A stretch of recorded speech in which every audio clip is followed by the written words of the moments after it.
So good morning, everybody. Welcome to day 4 of NASEP. We're really happy to have you all here today. In Tucson, it is getting warmer. I think we're going to hit triple digits again. It's sunny with a little bit of clouds. So I hope in your area, you're also having good weather. And you can put it in the chat with your weather update, because I know we're all coming from different places and the weather may be different from where you're coming at. It could be raining, it could be cloudy, it could be, I don't know. I don't think any place is snowing, right? No places are snowing. So for today's agenda, we're going to be, of course, doing our morning check-ins where we'll go into our breakout rooms to talk about our assignments and also do our name change for today. In addition, our first session will be around paying for college, and that's going to be conducted by our Phoenix team who does strategic-wide initiatives and recruitment. In addition, after our break, we'll have Native SOAR come in and talk to you all about scholarships. And after that, we will transition into working with our water quality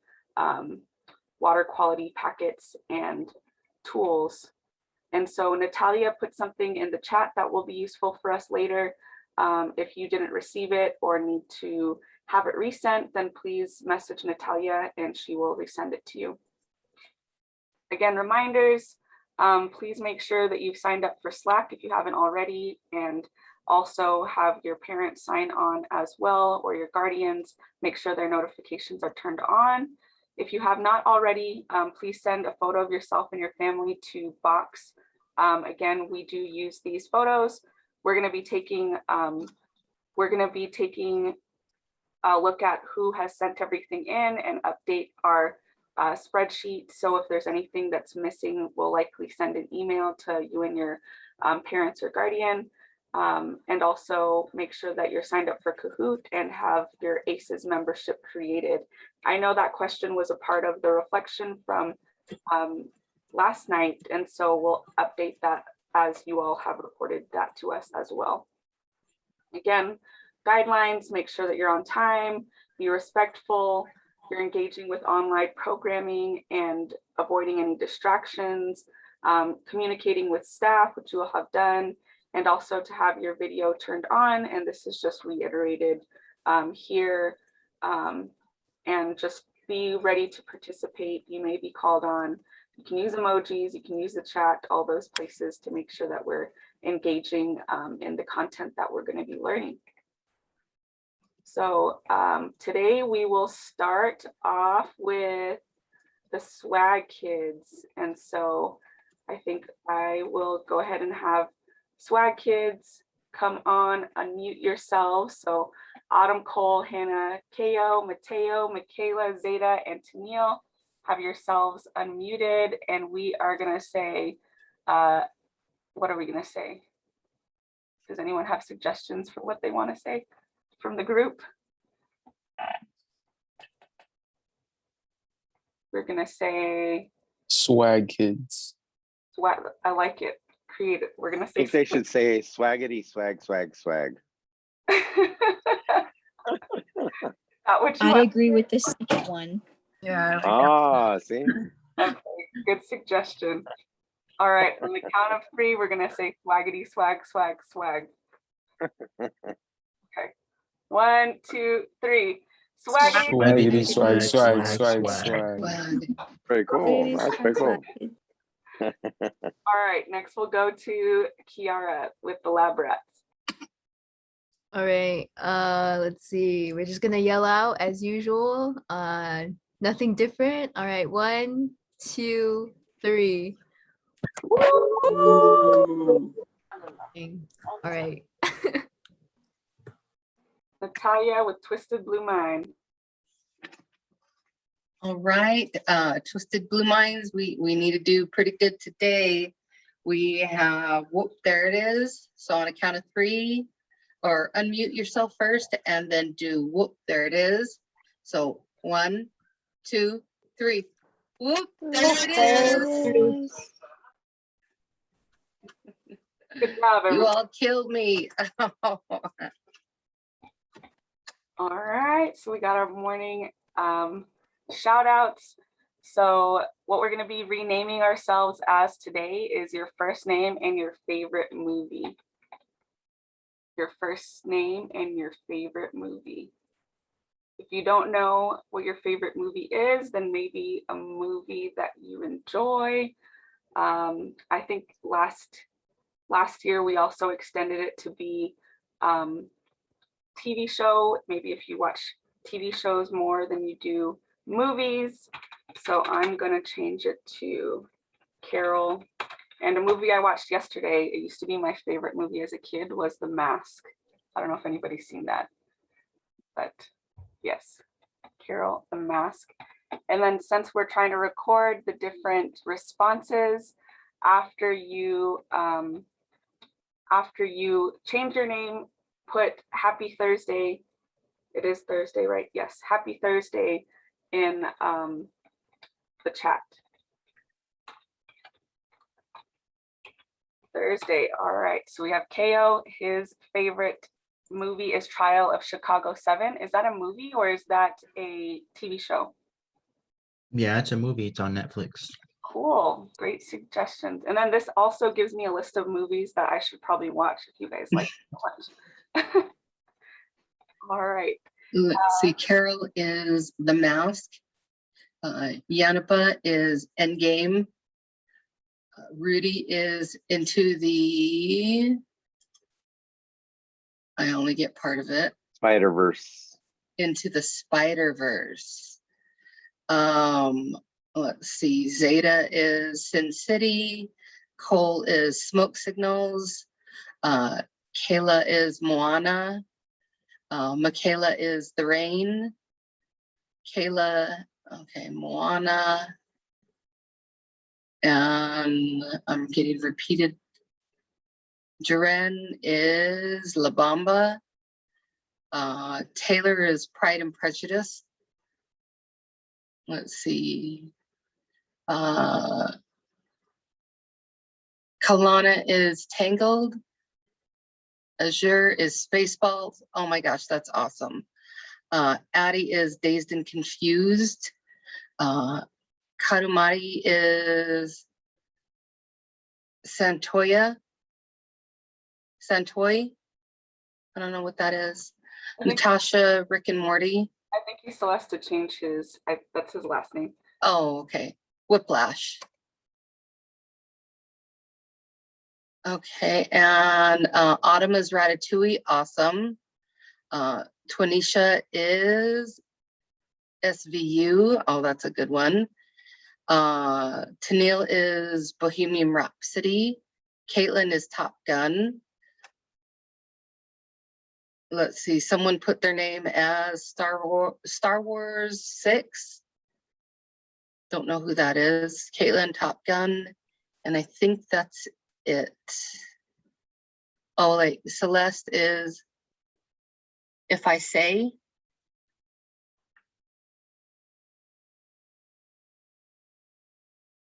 So that's it for now. That's what I have. Oh, and for me, I put Nacho Libre, Italian Nacho Libre.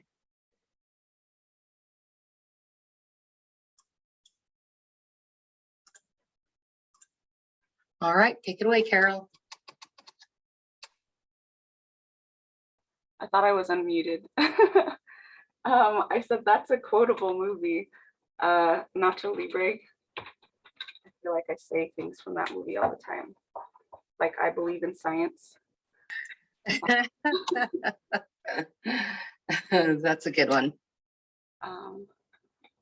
Does anybody want to unmute and say why they selected that movie as their favorite? Or put it in the chat?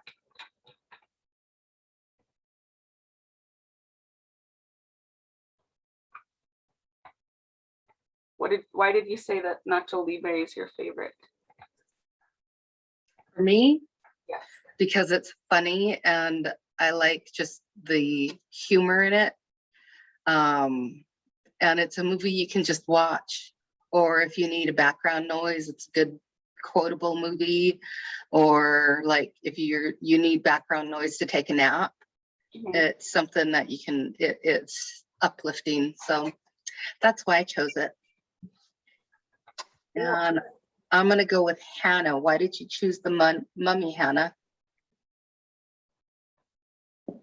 I chose The Mummy because my cousin and I used to watch it all the time. And then it came on Netflix, and my brothers used to tease me a lot about it because I'd make them watch it like every single hour of the day. So I'll choose Caitlin.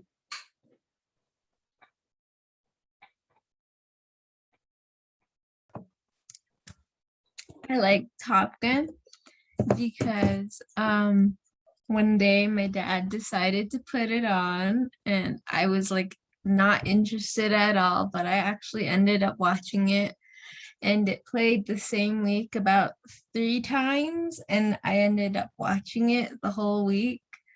So my parents know I like Top Gun now. Yeah. And there's Good supposed to 80s be a choice. new, I think there's supposed to be a new Top Gun movie coming out too, if I'm not mistaken. Yeah, there is. I don't know when because I forgot. I want to watch it. But yeah. Awesome. So I have the breakout rooms open. I'll have them open for about 7 minutes. So we can discuss the assignments from yesterday. You can talk about the reasons you chose your movies, or yeah, the movies or maybe TV shows that you selected. So if there aren't any questions from the team leads, I'm gonna open those up. And then Rudy, if you could help Mark make sure that that's the Okay. status that he needs to share his screen and stuff. And Carol, do you have a second real quick? After Tennille, or I'll shoot you a text.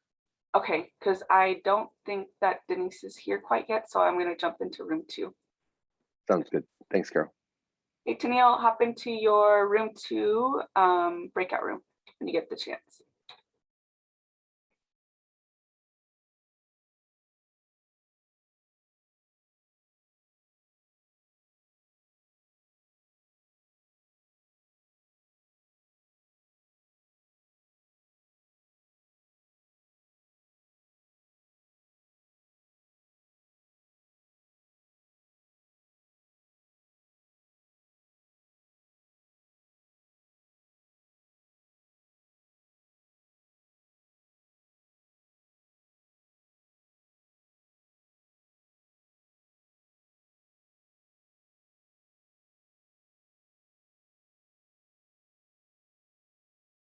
You're on mute.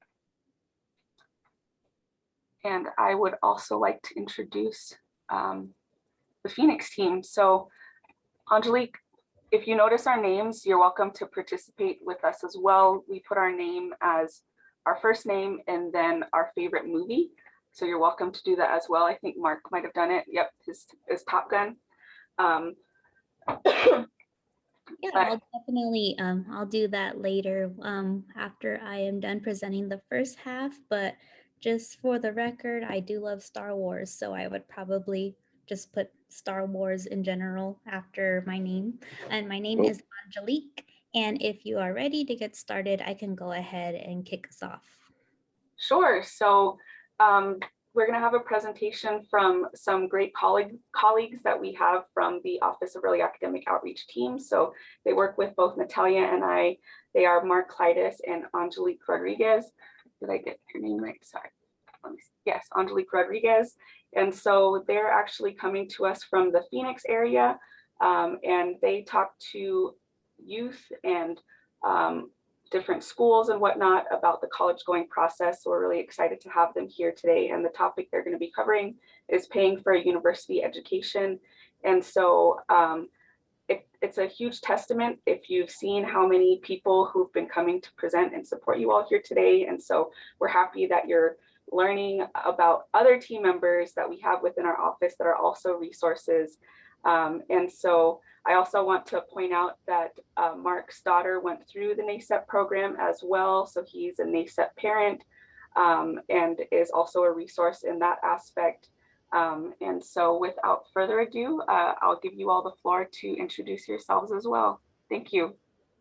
Thank you. Again, my name is Angelique Rodriguez, and we are presenting Paying for a University Education. So throughout this presentation, there's a lot of info. So if you would like, you're welcome to take screenshots, take notes, and ask questions in the chat. And we're gonna do a opening activity that involves asking a question, and you would answer that into the chat and ask as many questions as you want. We have a couple of us on the line that are able to answer or go further into details on any of this information.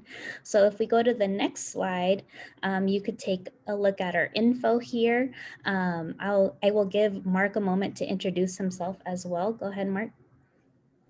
Good morning, students. I'm glad to be here. I'm really proud about NASEP. Like Carol said, my daughter went through it about, now it would have been about a year and a half ago, somewhere around there, 2 years maybe. 2 years. Yeah, 2 years ago. And she just finished her first year of college, and she's still advocating, doing a lot of work within the Native community. But I'm really glad to be here. I'm one of the strategic outreach coordinators here in the Phoenix Valley. And I'm also working on my PhD at University of Arizona in American Indian Studies. Thank you, Mark. And our emails are listed there. That is how you can get a hold of us. And all of the information we're presenting, a lot of it can be found at eao.arizona.edu. And we'll try to list all of these websites that we're going to go through for information so that on your own computer, you could take a look at what we're talking about. So if we go to the next slide, you'll see our agenda. We're going to talk about what is FAFSA, what is financial aid. We're going to go over some FAFSA examples and student examples. We're going to do an activity that involves, I think you all had an activity at home where you had to look up some of the college tuition costs. We're going to go over the answers to those. We're going to go over tuition per institutions and understanding college costs. And then we're gonna go further into the resources again. So let's kick us off with the first thing, which will be a student activity. Think, pair, share. So we're gonna take 2 minutes, and this is just to kind of get us started, to get us going. What obstacles, challenges would prevent a student from being able to attend college? You'll answer these questions in the chat, and we'll just set the 2-minute timer just to give us some time to answer that. So in the chat, you would just answer that question. What obstacles, challenges would prevent a student from being able to attend college?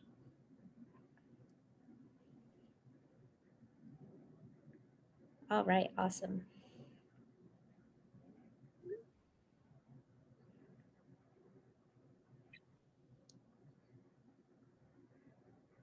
So Mark, can you read some of those off for me?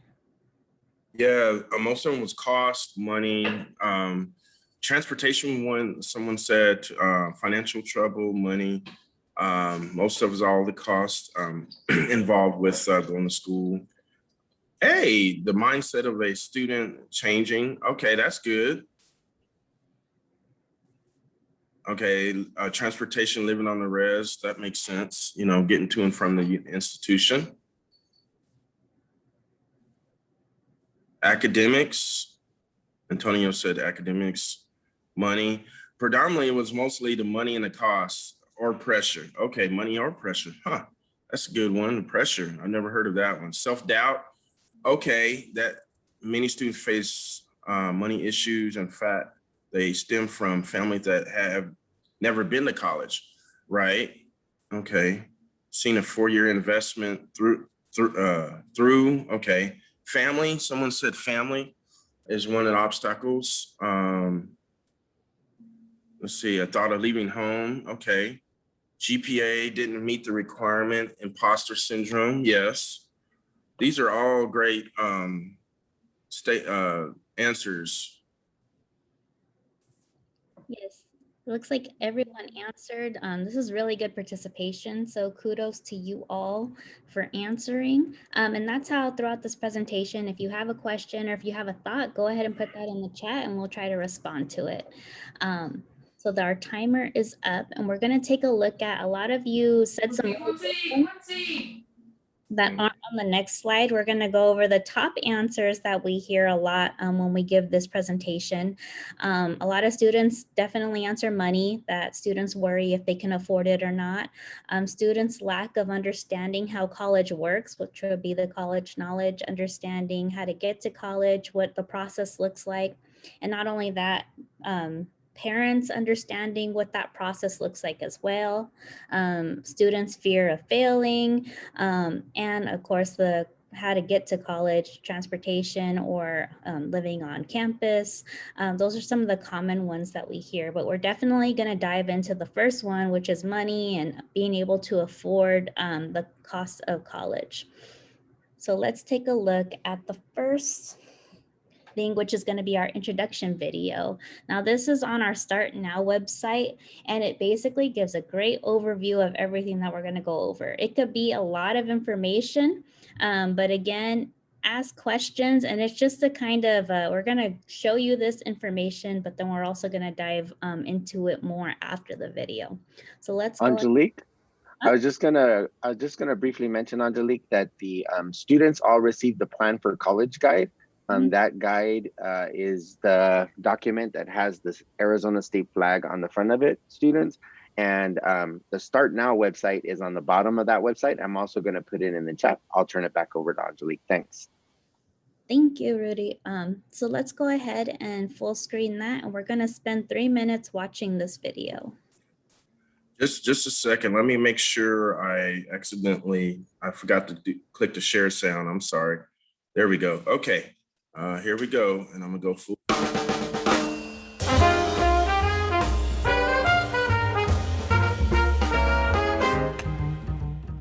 Got 3 minutes? Then you've got time for college. Presented by the University of Arizona Office of Early Academic Outreach. This is Paying for College. If you're like most students, your biggest concern about going to college is having the money to pay for it. But what if you knew there were people who want to help you pay for college? This is the idea behind financial aid. You go to college, and someone else invests in your potential by providing you with grants, scholarships, or loans. These investors include both individuals and organizations, like foundations, companies, and the government. So what are the differences between scholarships, grants, and loans? Scholarships are merit-based, meaning you earn it through hard work, like good grades, involvement in clubs and sports, community service, or personal experiences. Usually, scholarships are free money, meaning you don't have to pay it back. Grants are also free money. Grants come from either the federal or state government and are awarded based solely on financial need. The government can only determine your need after you have filled out the free application for federal student aid, which is commonly known as a FAFSA.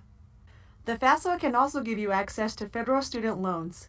These loans are different from car or home loans because they often carry much lower interest rates and can delay repayment until after graduation. There are 4 types of loans: subsidized, unsubsidized, parent, and private. Subsidized loans are the best loan option because the federal government pays the interest while you're in school. This means you don't accrue any additional debt from the loan until you graduate. For example, if you take a $2,000 loan your first year, you will owe the same amount when you graduate. Unsubsidized loans are also from the federal government. The main difference is that you pay the interest, and it starts accruing from the moment you initiate the loan. So if you take a $2,000 loan your first year, you will owe more than $2,000 when you graduate because of the interest accrued while you were in school. Parent loans are another loan option. These loans are in the parent's name, not the student's. For parent loans, repayment begins immediately with interest accruing the moment you take out the loan. The final type of loan is a private loan. This loan can only be taken out from a private bank and does not require you to fill out a FAFSA. Private loans often have higher interest rates and should only be used if you have no other options. The final form of aid is federal work-study. Work-study is also awarded through the FAFSA. However, unlike grants and loans, you do not receive a lump sum of money. Instead, work-study aid comes in the form of a paycheck for working a part-time job on campus. Work-study experience is very desirable to employers because the federal government pays 75% of the student's wages, while the employer, which is usually the university, pays only 25%. It's a win-win for everyone. In addition to these opportunities, both the University of Arizona and Arizona State University have programs that can assist students from low-income families. The Arizona Assurance Program ensures that low-income students admitted to the UA will be able to attend the university for 4 years with little or no debt upon graduation. The university meets their financial need with scholarships, grants, and federal work-study opportunities. The Obama Scholars Program serves the same need for students at ASU and also awards a combination of scholarships, grants, and federal work-study.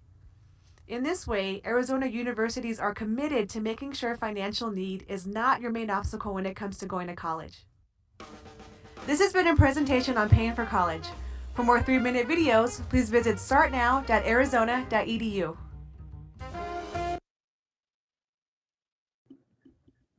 Okay, thank you. That was just a little preview of what we're going to dive into. You can review using the link that Rudy provided to us into the chat. And it looks like, Rudy, you provided it just to me. If we could get that one to the whole group. And when you go to that link, you can review that video and other videos for information. We're going to talk about FAFSA, though, go into FAFSA itself, Federal Student Aid. So FAFSA is an application, the free application for federal student aid. It's a document that students have to complete in order to qualify for federal state financial aid, including grants, work study, student loans. Your college uses FAFSA data to determine your federal aid eligibility. And this is how you get that money to pay for college. If you look on this slide, there are a couple of different ways to get more information. There is the understanding how the aid works. I have sent Rudy it's a document with the different links that you could put in the chat for students, and you could just put all of those links in there so that they can look at everything as we go along. And there's little headers so that you understand which link goes with what. And then there's also a tool called Ask Benji. So as you're filling out the FAFSA, there's a lot of questions that could be asked. Usually with FAFSA, you would fill it out with your school. You could talk to your counselor about it. You could talk to your teacher. You could talk to any of your advisors for college about any questions that you have concerning the FAFSA. But Ask Benji is a tool that you can text message your question to, and then it comes back to you really fast. And then we also have a lot of resources on our own website about it. If we go to the next slide, you'll see all of the information that you're going to need to fill out the student aid. You're going to need your social security number. If you're not a US citizen, your registration number, your federal income taxes, your parents' for federal income taxes, W-2s from the year before, any bank statements that could help out if you need them, records, and your FSA ID to sign in electronically. And your parents also have to create an ID to sign into this document.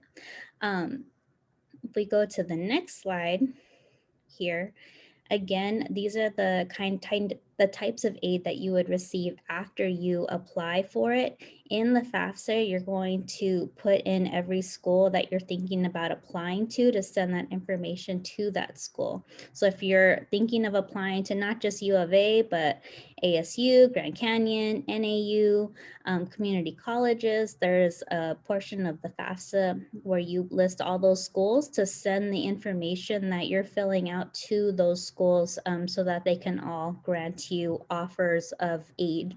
And those awards come back as grants, work study, loans, scholarships. And to understand this a little bit better, we're going to look at some examples that kind of put students in that situation.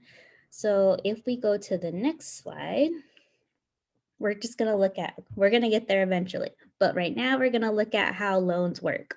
Understanding loan interests. I used to be a high school teacher, and so understanding how loans work was a pretty big one for my students, understanding the difference between subsidized and unsubsidized.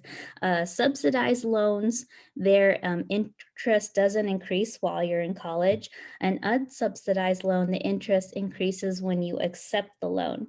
And you apply and you get these every semester that you're in college, freshman year, sophomore year, junior year, senior year. So understanding that what a loan is, and that when you accept these loans, the subsidized loans, they don't increase with interest. Unsubsidized loans do increase.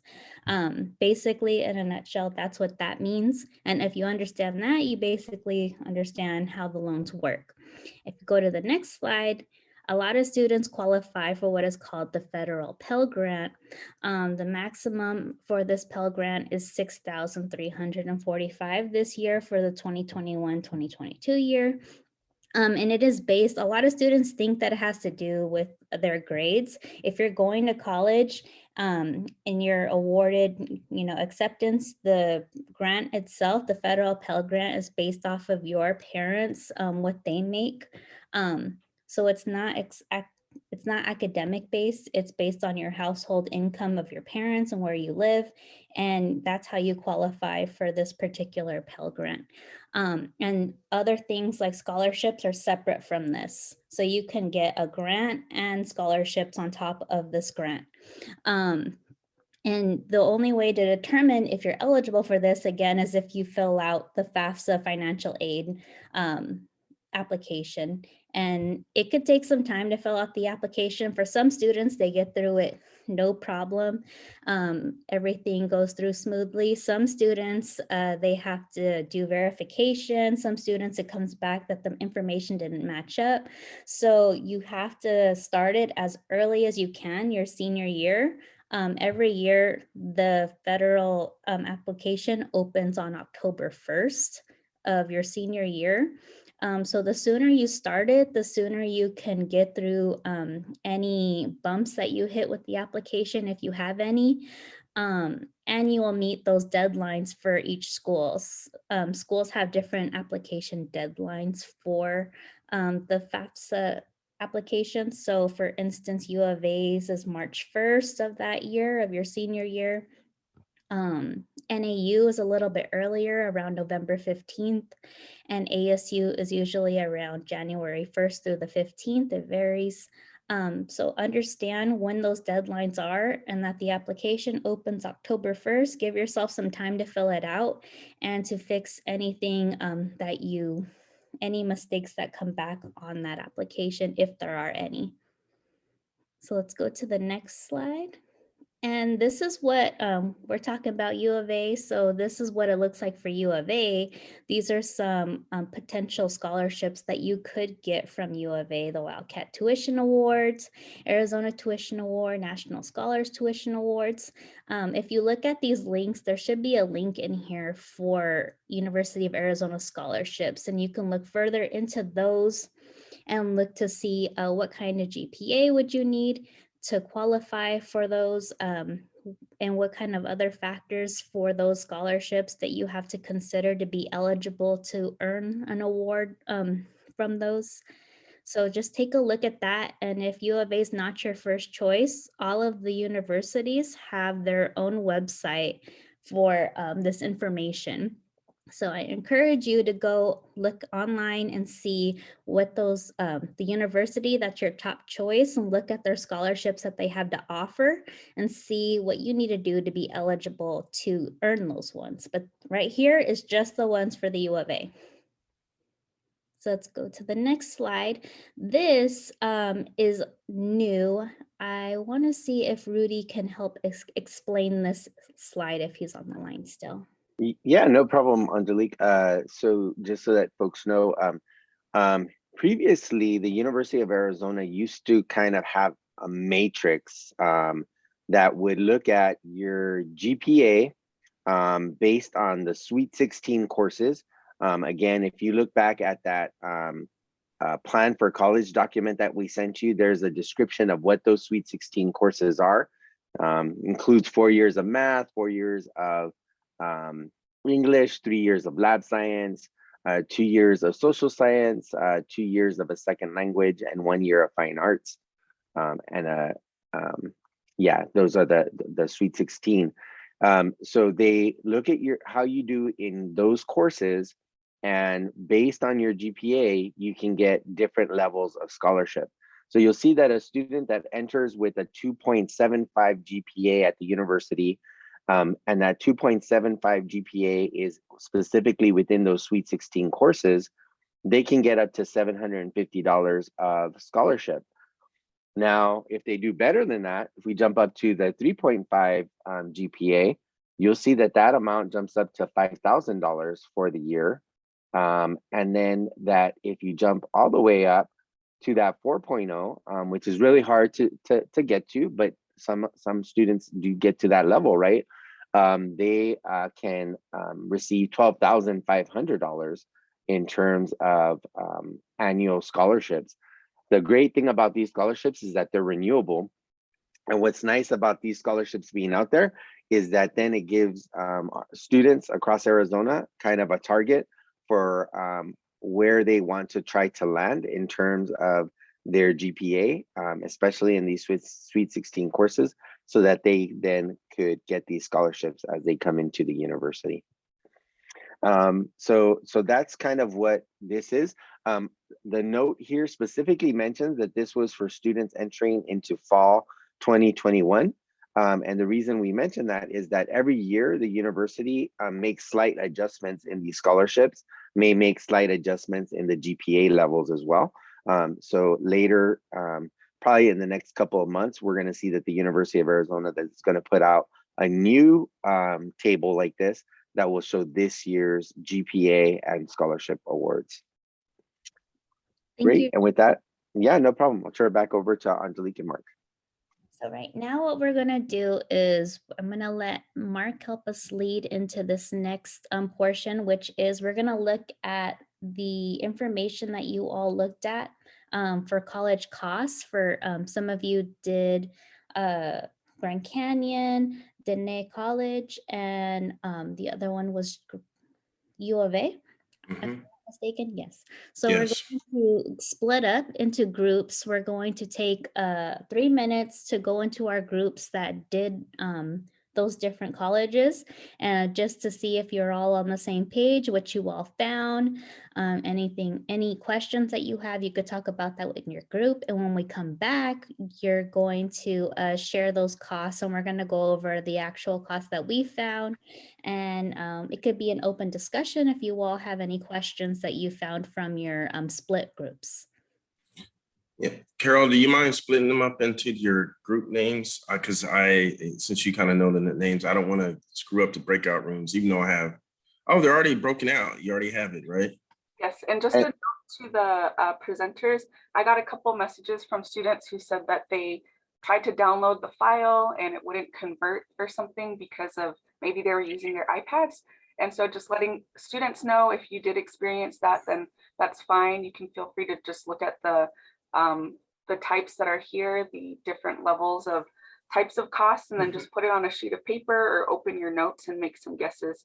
But I'll get those breakout rooms started. And Carol, do you want to remind the groups which colleges they're assigned? Yes, so I believe the first group, which is Blue Twisted Mind, had Grand Canyon University. Let me pull it up actually, because I don't want to be saying the wrong thing. I know that Kiara's group had the University of Arizona. So I know that. So let's see. So Blue Twisted Mind had Canyon University, Swag Kids had Dene College, and Lab Rats had the University of Arizona. So I'll open the breakout rooms and then you all can talk about your estimates and why you thought that. And again, just it's not to, it's just your guesses. So there's no wrong answers. I'll open them up. And then did you all want to join any, or did you want to stay in this room? I'll join, I guess, room 1, or that I'm seeing here on the breakout rooms. Okay. Did you want to join any groups, Angelique? Yeah, I'll join one of those. It doesn't matter. I'll put you in 3. Okay, thank you. Rudy, did you want to go to any? Or are you gonna chill in here? I'll go to 2, I guess. Okay, and then Tennille, make sure you're joining your breakout room. There you go.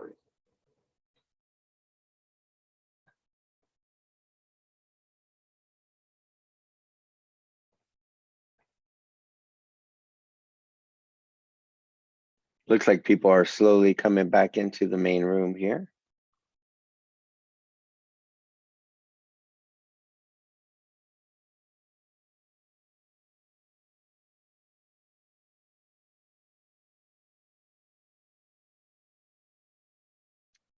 Angelique and Mark, I'll let you know when it looks like everybody is back in. Usually takes just a little while.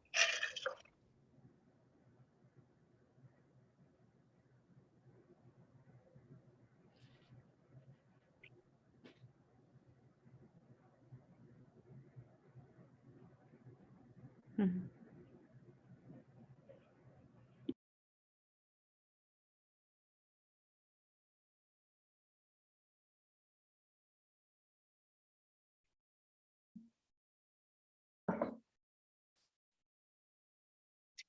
Cool, and that looks like everybody is back. Am I right, Carol?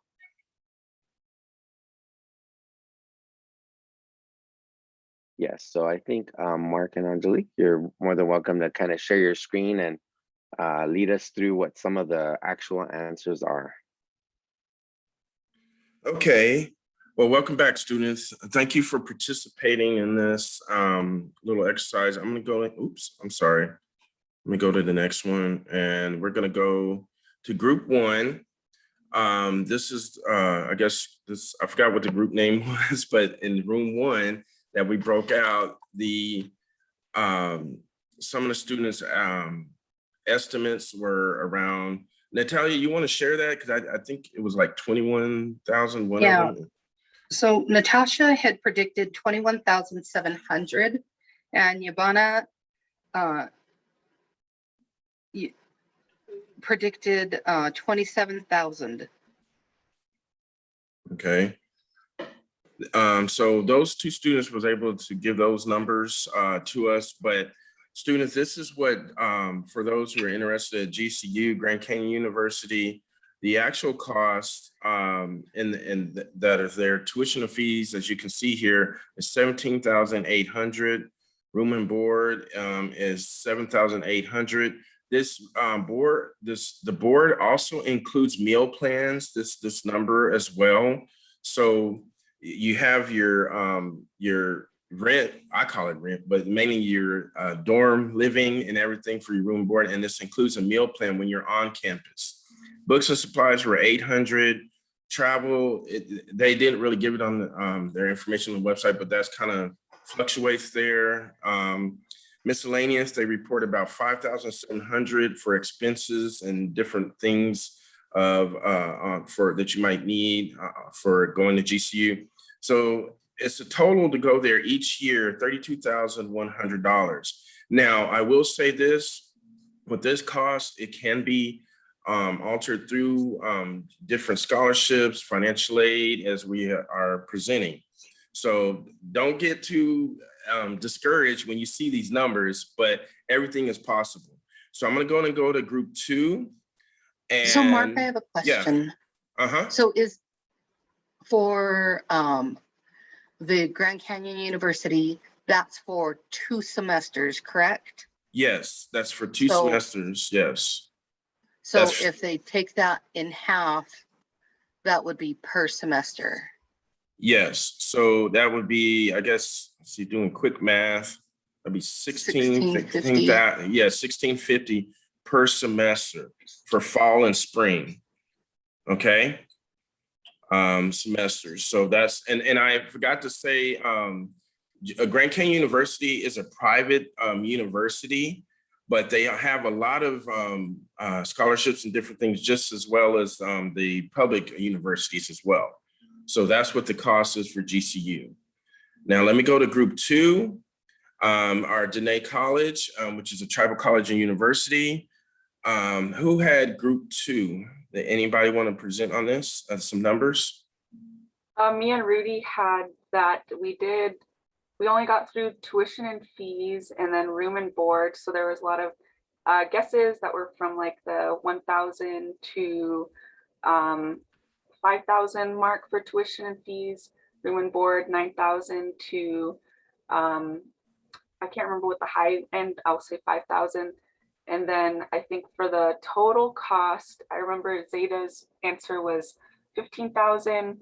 And then we ended, so it's pretty close, 15,000 versus 12,700. Okay. Yeah. So, and I will say this with these particular costs, like the miscellaneous can fluctuate just a tiny little bit depending on the student. It can just fluctuate just a little bit, but this is the average actual amount that it would cost to go to Dene College at the Tribal College and University. Now I'm going to go to group 3, and who was handling group 3 for U of A? That was me. Oh, okay. So we kind of just like shout out some guesses that everyone had. I think Antonio, if I'm not mistaken, had the correct guess around $12,000. 12,600 there is the exact amount. And then we didn't get to everything else. So it's probably my fault. I didn't exactly go through all of the rest of them.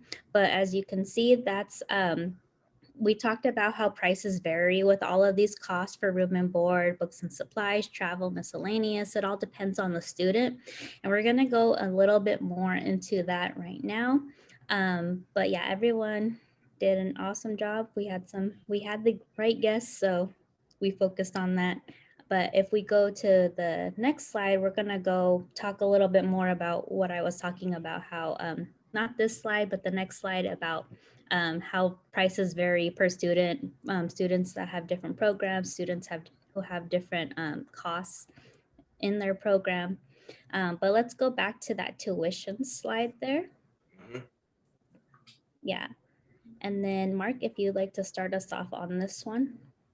Okay.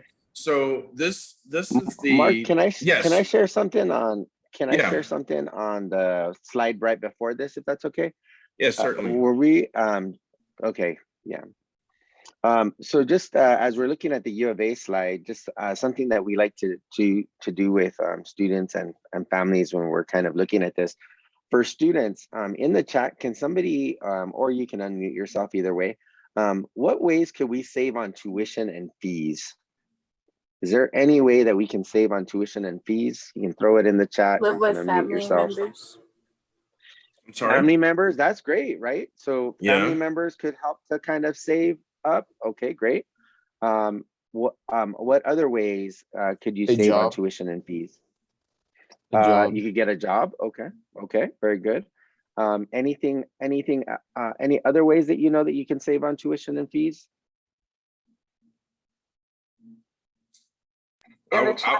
Scholarships. Oh, there it is. Okay, Awesome. scholarships. Okay. Awesome. So we had kind of family members can help us save. We had scholarships, and then we also said that we could get jobs too to kind of help us to pay, right? Awesome. So then what about room and board? If there's a cost here at the University of Arizona, I've actually been surprised that living on campus can sometimes cost more than going to school on campus. If that's the case, what's one way that we could save in terms of room and board that we can think about?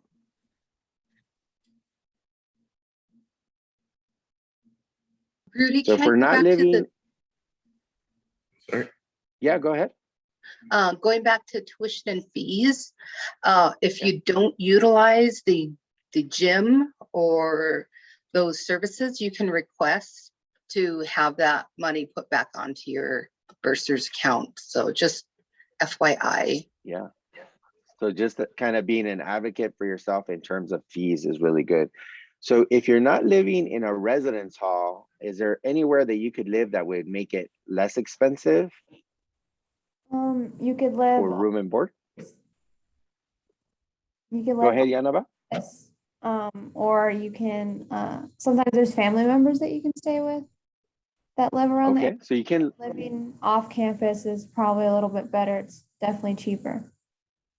Okay, so definitely can live kind of with family And so me, when I went to the University of Arizona, I didn't have enough to stay on campus. And so I just stayed at home. And that was definitely kind of all of a sudden, I didn't have to pay my parents that amount, right?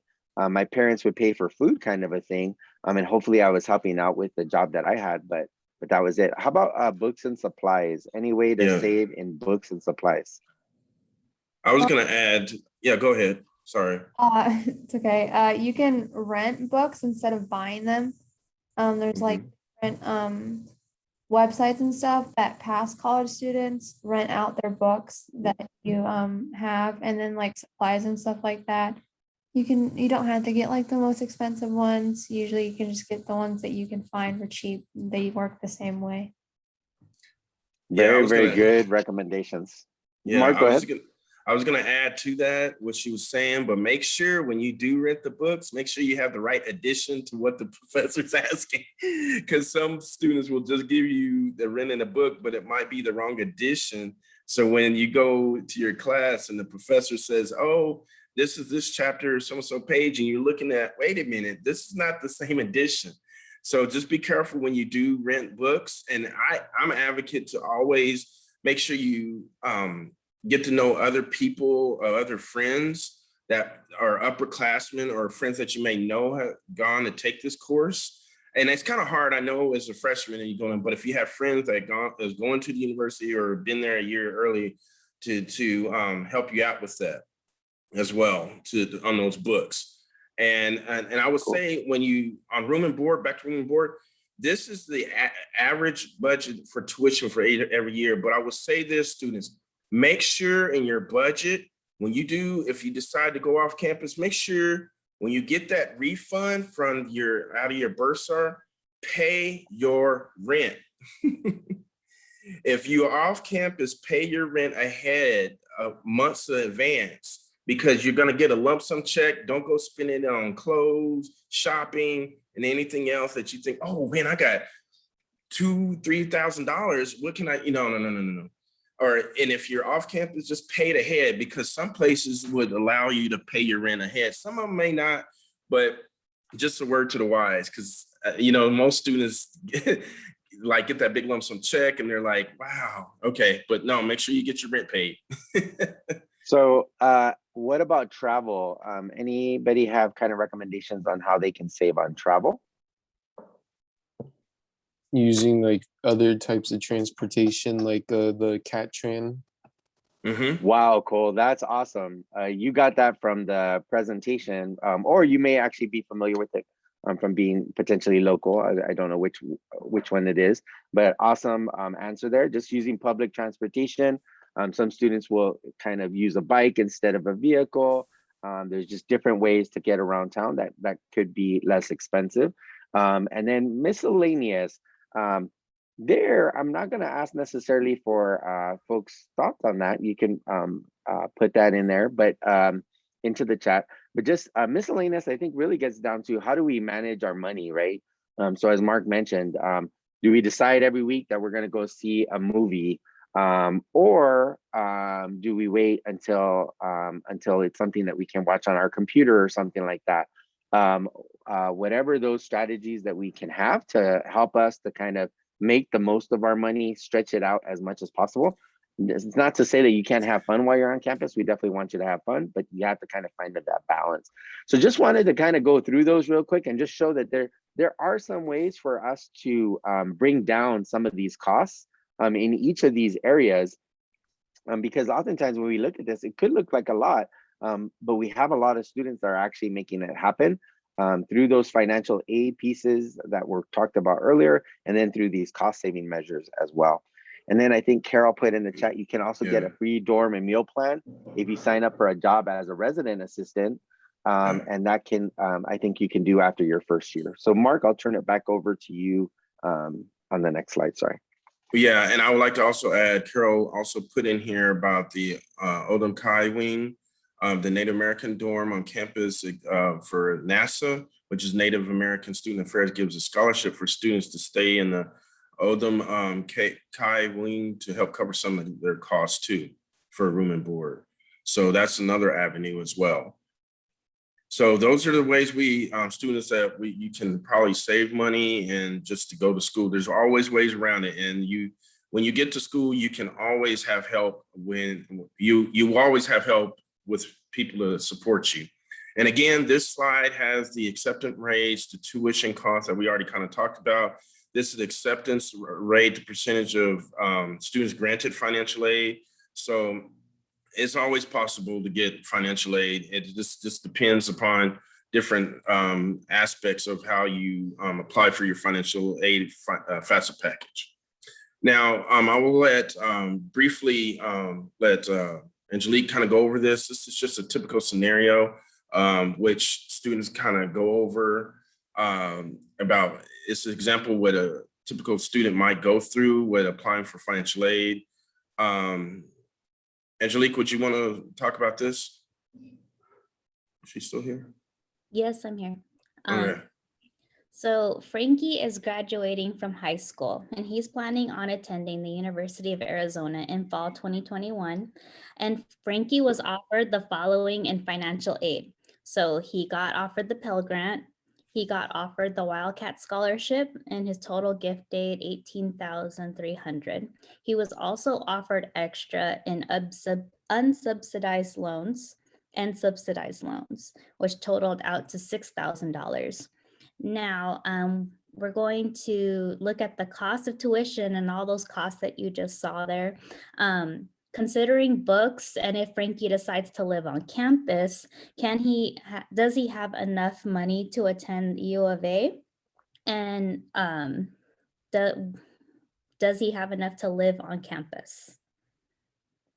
So if we take a look at what he was offered versus the cost that we just saw, again, it varies. Frankie could live on campus. Frankie could scout and look and see what his best options are if he should live on campus versus living in student housing apartments. Frankie has to look at the cost of his program to see what he would have to pay. So does anybody have any? Feel free to unmute yourself or put your answers in the chat as well.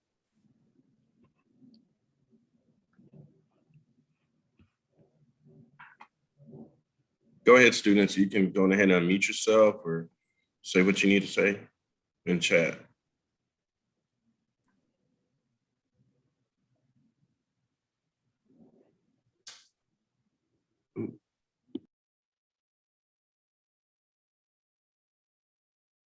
You guys can unmute and just thinking of what we just went over. Do you think Frankie can go to school? I'm gonna put the gift aid and the total loans into the chat. Oh, okay.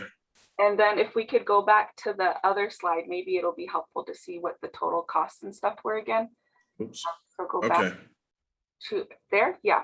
So you see what's in the chat, and then, oh, I think I only sent it to Kayumari. Sorry, I meant to send it to everybody. So those are the values that they presented, and now you can take a look at what the actual amount is, so you can answer in the chat or on yourself. I'm pretty sure he has enough money. If he wants to stay on campus, like live on campus, I think he might have enough. I'm trying to think, because I added up like all of the loans that he had was $24,300. And this says the total is $20,500. So that's like with living on campus. So I'm pretty sure he can go to school and live on campus. Yeah, you're right. You're right. He could do that. One question I would like to pose to you is, do you think he could save more money if he went off campus?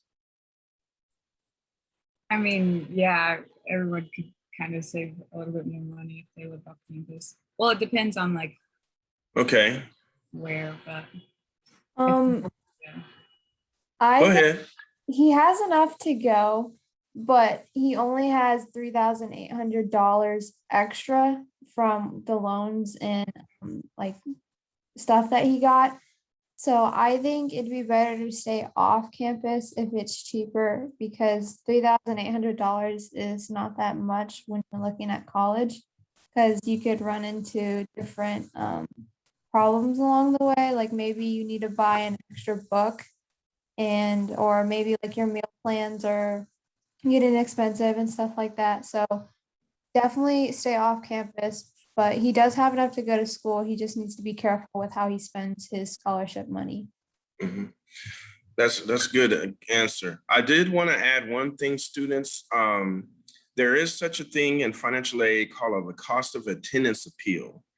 You can apply for that at the beginning of the semester, and it'll what you do is you fill out this form and you give the documentation to state why your cost of attendance may be more or what you may need more, and they reevaluate your financial aid package that way too. So that's not in here with the FAFSA. What they normally do, they have a basic formula that they equate for students that they average cost, for a student. Like for me, I'm working on my PhD, so I'm a graduate student, so my cost is a little higher, but my living expenses and everything are totally different from a student being in Tucson. So a lot of times this total, what we're talking about, like Frankie, he can, even though like you're saying, he has $3,000 just kind of left over, it's not much, but sometimes you can fill out this cost of attendance appeal. They reevaluate your financial aid package and maybe offer you a little bit more loan money, but you may not have to. But my quick question is, if he didn't take the loan money and you see the cost here, what other ways do you think could he do to offset that if he didn't want to take the loans? Anybody can answer this.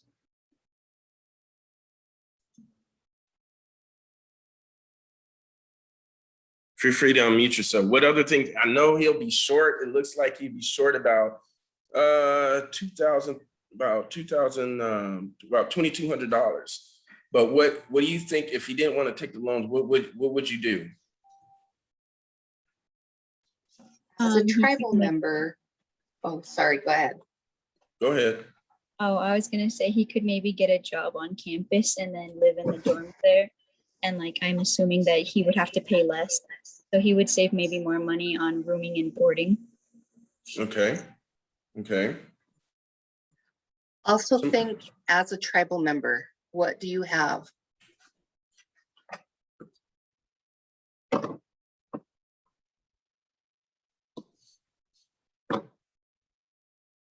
What other financial aid do you have as a tribal? Some tribes have what that can help you out.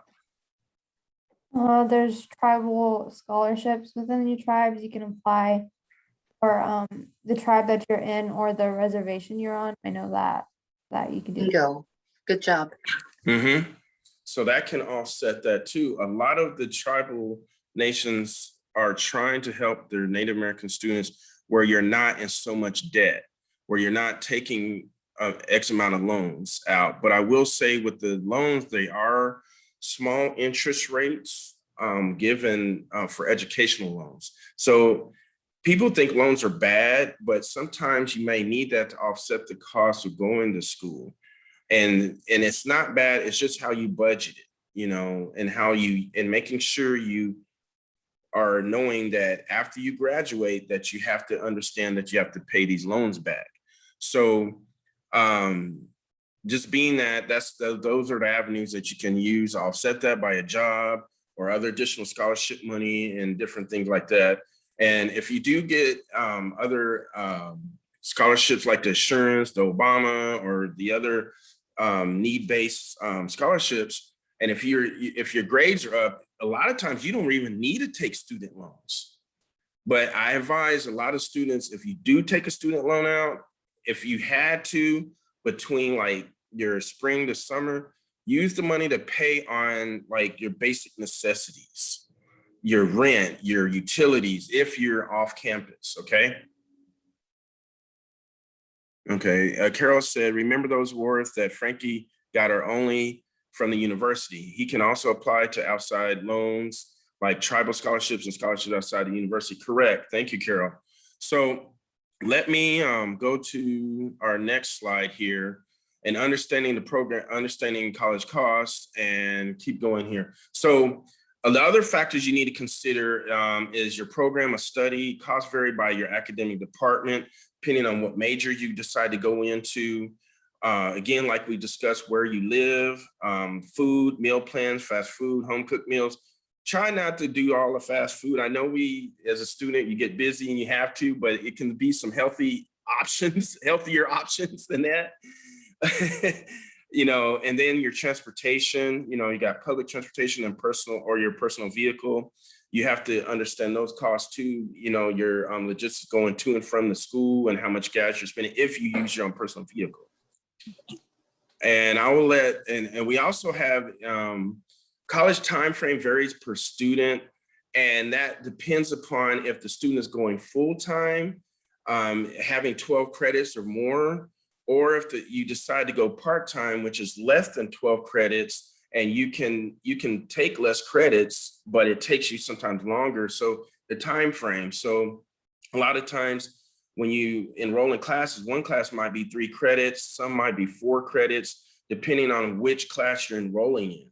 So now these are the particular degrees that you can get as you go through your educational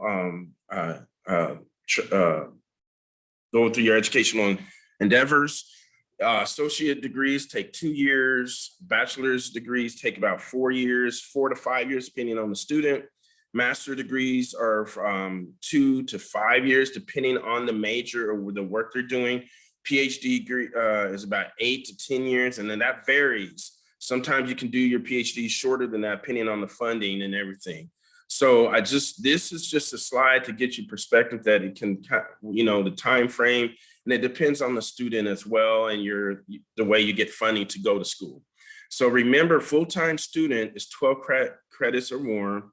Part-time students is less than 12 credits to go to school if you decide to go part-time. Okay. And now the community college versus a university. The cost there, as you can see, community colleges are $85 per credit hour. Universities are anywhere from $530 to $758 per credit hour. And this is the numbers for one class and the cost, which is 3 credits. So you multiply, what you do is the number of credits of the class, you multiply that per the credit hour. So if it's 3 credits for one class, then and if it costs around $530, you're gonna spend $1,590. If you, on the high end, it can be $2,275 in a university. At a community college or sometimes at a tribal college and university, the cost is a little bit less, and it's around $255 for that one class per the number of one class being 3 credits. So if you can also, I'm sorry, there's a hyperlink down here on my screen. I can't very see it because of the Zoom thing. But Rudy, if you don't mind, if you could put that link in there. And this is just a link from the University of Arizona to help you calculate your tuition and other costs. And if you could put that in the chat. But these are just tools. Yeah, go ahead. Yeah, so basically, we just put this in there to show that a lot of university students that go to U of A, ASU, NAU, they also take classes that are offered at community college in the summer and the winter, or it's called dual enrollment. So sometimes if there's a class offered at the university, like a math class, but they don't have time to fit that in their regular schedule, a lot of students will take that same class at the community college a different time. And sometimes, a lot of times that cost is a lot less expensive at the community college. So it's just something to consider, something to think about when you get there. Even if some of you are doing dual enrollment in high school, those credits could transfer to the university, and you wouldn't have to pay that same class that you would have to take at the university. It just might be offered at a community college at a lower price. Financial aid could help cover that cost. And I like what Carol put in there at the cultural centers. What she means by that is the student Centers across campus have different events that you can go and participate. And sometimes they have potluck dinners or events that you can get food, and it's like different stews or different things they bring in. That's another way to have good food. I do like someone said about Jack in the Box tacos. I don't know about those, but they're good. I just don't advise you to eat them every day. And then you want to make a nutrition, because students, I know you've heard about the freshman 15 or 20, or the weight that you're gonna get on when you go to school, but your health is very, very important, both mental and physical. So you want to keep that in mind when you go off to college, and so you can be healthy and get through your classes. That's so vital. So it depends on what your taste buds and stuff. And I'll admit, if you're up to 12 studying, there might be nothing open except Jack in the Box. But I'm just saying, make sure you have something that's healthy that you like to eat, or in your refrigerator or whatever, a snack that's healthy, because it can add up to you when you get a little older. That's all I'm going to say. I can testify to that. Let me go on here. These are, I think Angelique already kind of talked about this. These are the priority deadlines for the FAFSA for the major universities in the state of Arizona. Again, NAU, Northern Arizona Universities, around November 15th. Arizona State Universities around January 15th. University of Arizona is around March 1st. Now, these dates might vary. Yeah, go ahead. So just something that I'll mention is that these are priority deadlines. And so students can apply after these dates. And this is something that you would do, of course, during your senior year. The FAFSA comes out October 1, and then you're trying to hit these deadlines during your senior year. You can apply after these deadlines, but just something that I'll mention is that the reason the schools have these priority deadlines is that sometimes there is kind of grants that the school can give that are that go to students who apply first and have financial need. So if you hit those priority deadlines, oftentimes you can be considered for those first time grants, and like first come, first serve grants. And so we always recommend trying to hit these priority deadlines. But if for some reason you don't hit these dates, you can still apply for federal aid. It's just then you might not get everything offered to you that you could. So really, really good reason to try to hit these dates. Thanks, Mark. Mm-hmm. Thank you, Rudy. So again, make sure you be aware of these dates, and also you guys have to be proactive. I will say this: when your senior year, when I mean proactive, is asking questions with your counselor. You can call the schools. You have resources. You have NASEP. We're here to help. You have people that were willing to help you if you have questions and everything. So we want you to be able to get the best advice as much as possible. And then again, here's Ask Benji. This is the website that you can go to get information on FAFSA. And again, FAFSA opens October 1st. This is a one-on-one interactive software that has a database of different FAFSA questions that you may ask, and they can give you information on here. And that if they can share that in, I think that was already shared in the chat as well. So please take a look at that as well for any questions you may have for FAFSA. And then again, this is the website for going to FAFSA.gov, and you can start completing your FAFSA form when it opens on October 1st in your senior year. And Mark, just one other thing on that is Mhm. that students, just something to be aware of. If you go to FAFSA.com, this free application, they'll charge you like $80 to help you with it.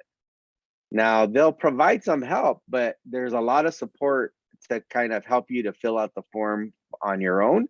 And so just very important, FAFSA.gov is where you can get the actual FAFSA. FAFSA.com is where they're going to charge you to do the FAFSA. So you want to go to the FAFSA.gov site. Thank you, Rudy. I didn't know that was two different websites. I'm always using the .gov. So students always look for .gov, not no companies, no .org, no orgs or anything, .gov. And please reach out to the schools. There are people here to help you. get through this application, or at your school if they have counselors to help you go through this as well. Let's see here. Next, again, thank you for being here. This is our contact information. Again, if you have any other questions, feel free to reach out to Angelique and I, or Carol, Rudy, any of us. We're here to help. And this is our website at the bottom if you have any questions or anything. Oops, wait a minute. Yes, don't go to the wrong. Okay, thanks, Carol. So Carol put a little note in chat, so make sure you guys don't go to the wrong website when you fill out your FAFSA application. Again, this is our contact information. Is there any other questions or concerns or that you may have? Please let me know. I'm going to stop share here. And if not, then we can, I know you guys have another presenter or something to go to your next meeting. One other real quick piece of advice along that last point that Carol made in the chat is that something that's very important for you to be aware of, and also for your parents to be aware of, is that you really shouldn't pay to do a scholarship search. There are companies that will contact your parents and they'll say like, you have a great student, because you all are, you're great scholars. And so they'll contact your parents and they'll say like, we know you want to kind of help your student go to college. We're willing to sit down and help you find scholarships, except they're going to charge you $1,000, $2,000. Take that $1,000 or $2,000 and instead kind of put it towards your meals, put it towards your tuition. Because there's just unfortunately companies that are looking to take advantage of students and families. And there's a lot of free scholarship search options. As we mentioned, at the University of Arizona, if you get admitted into the U of A, you get to go into something called Scholarship Universe. There's also some other great scholarship websites out there that will help you to get that out, and so that you can avoid those scams that Mark mentioned in the chat right now. Thank you.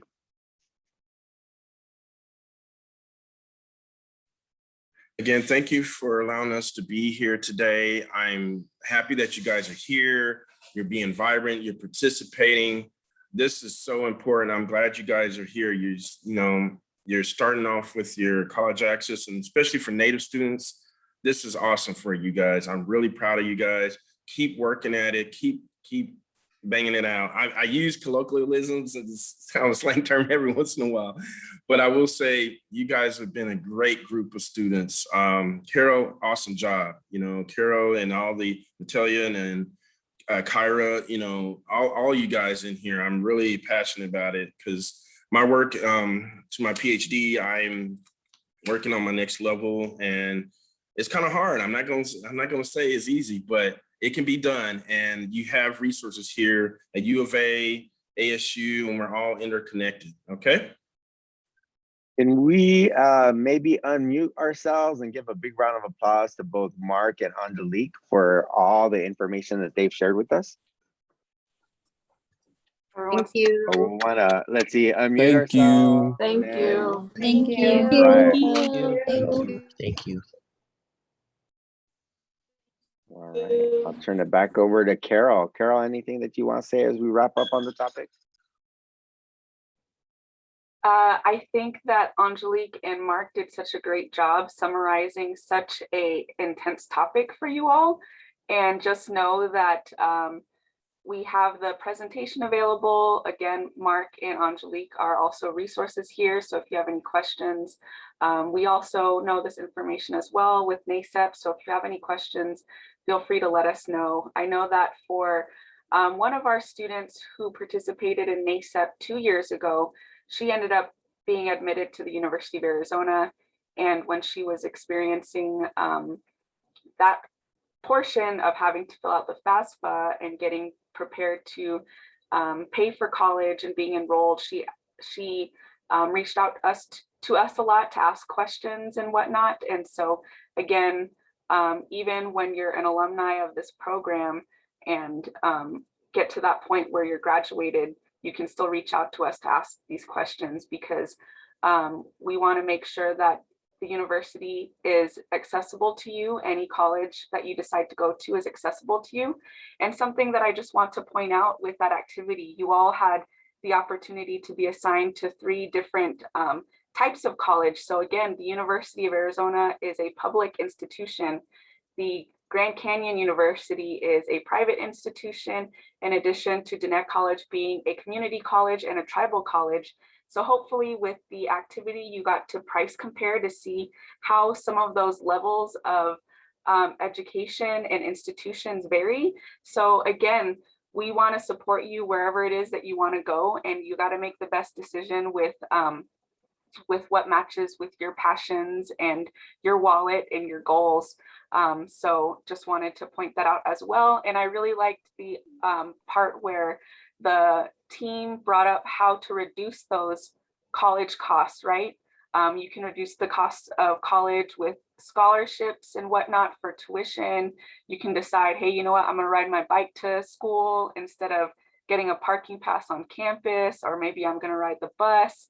I'm gonna make friends with someone who maybe is a little bit older in my major, so I can get those books for free that they're gonna not use later. So, and the fact that you all came up with some great answers for how to reduce those costs is awesome. I'm a couponer, so I always like getting things at a lower cost and for free too.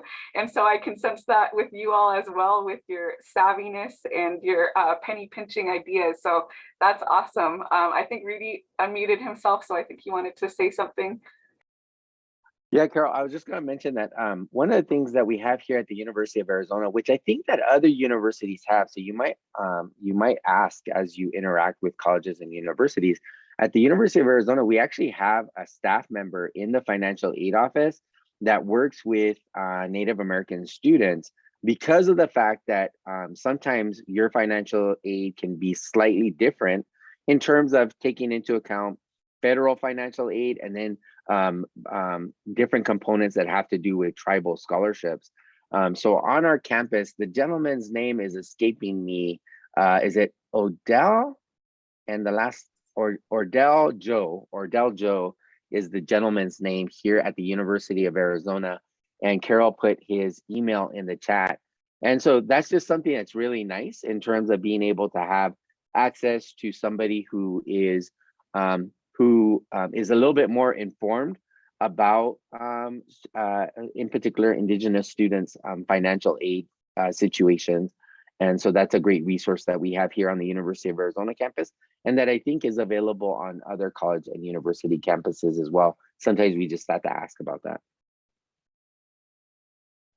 Just real brief, I just forgot to add that I just put into the chat about if you're out of state and you do decide to go to out of state school, to go to school out of state, the costs do vary differently. But if you check with their financial aid or residency requirements department at those universities, there's ways to get in-state residency to lower your costs to become an in-state resident. So I forgot to mention that, but there's ways of doing that. When you go off to these universities to lower your costs from being an out-of-state student compared to an in-state student. So normally, like for me, when I moved from Idaho back down to Arizona to start my PhD, I had to go for about a year of study and prove my residency with different things. I was living off campus and prove that to the residency department at the school. And then I got recognized after a year as in-state residents. Now it does vary among states depending on the institution you go to. So please check your institutions and check the different states. So I did want to let you guys know that as well.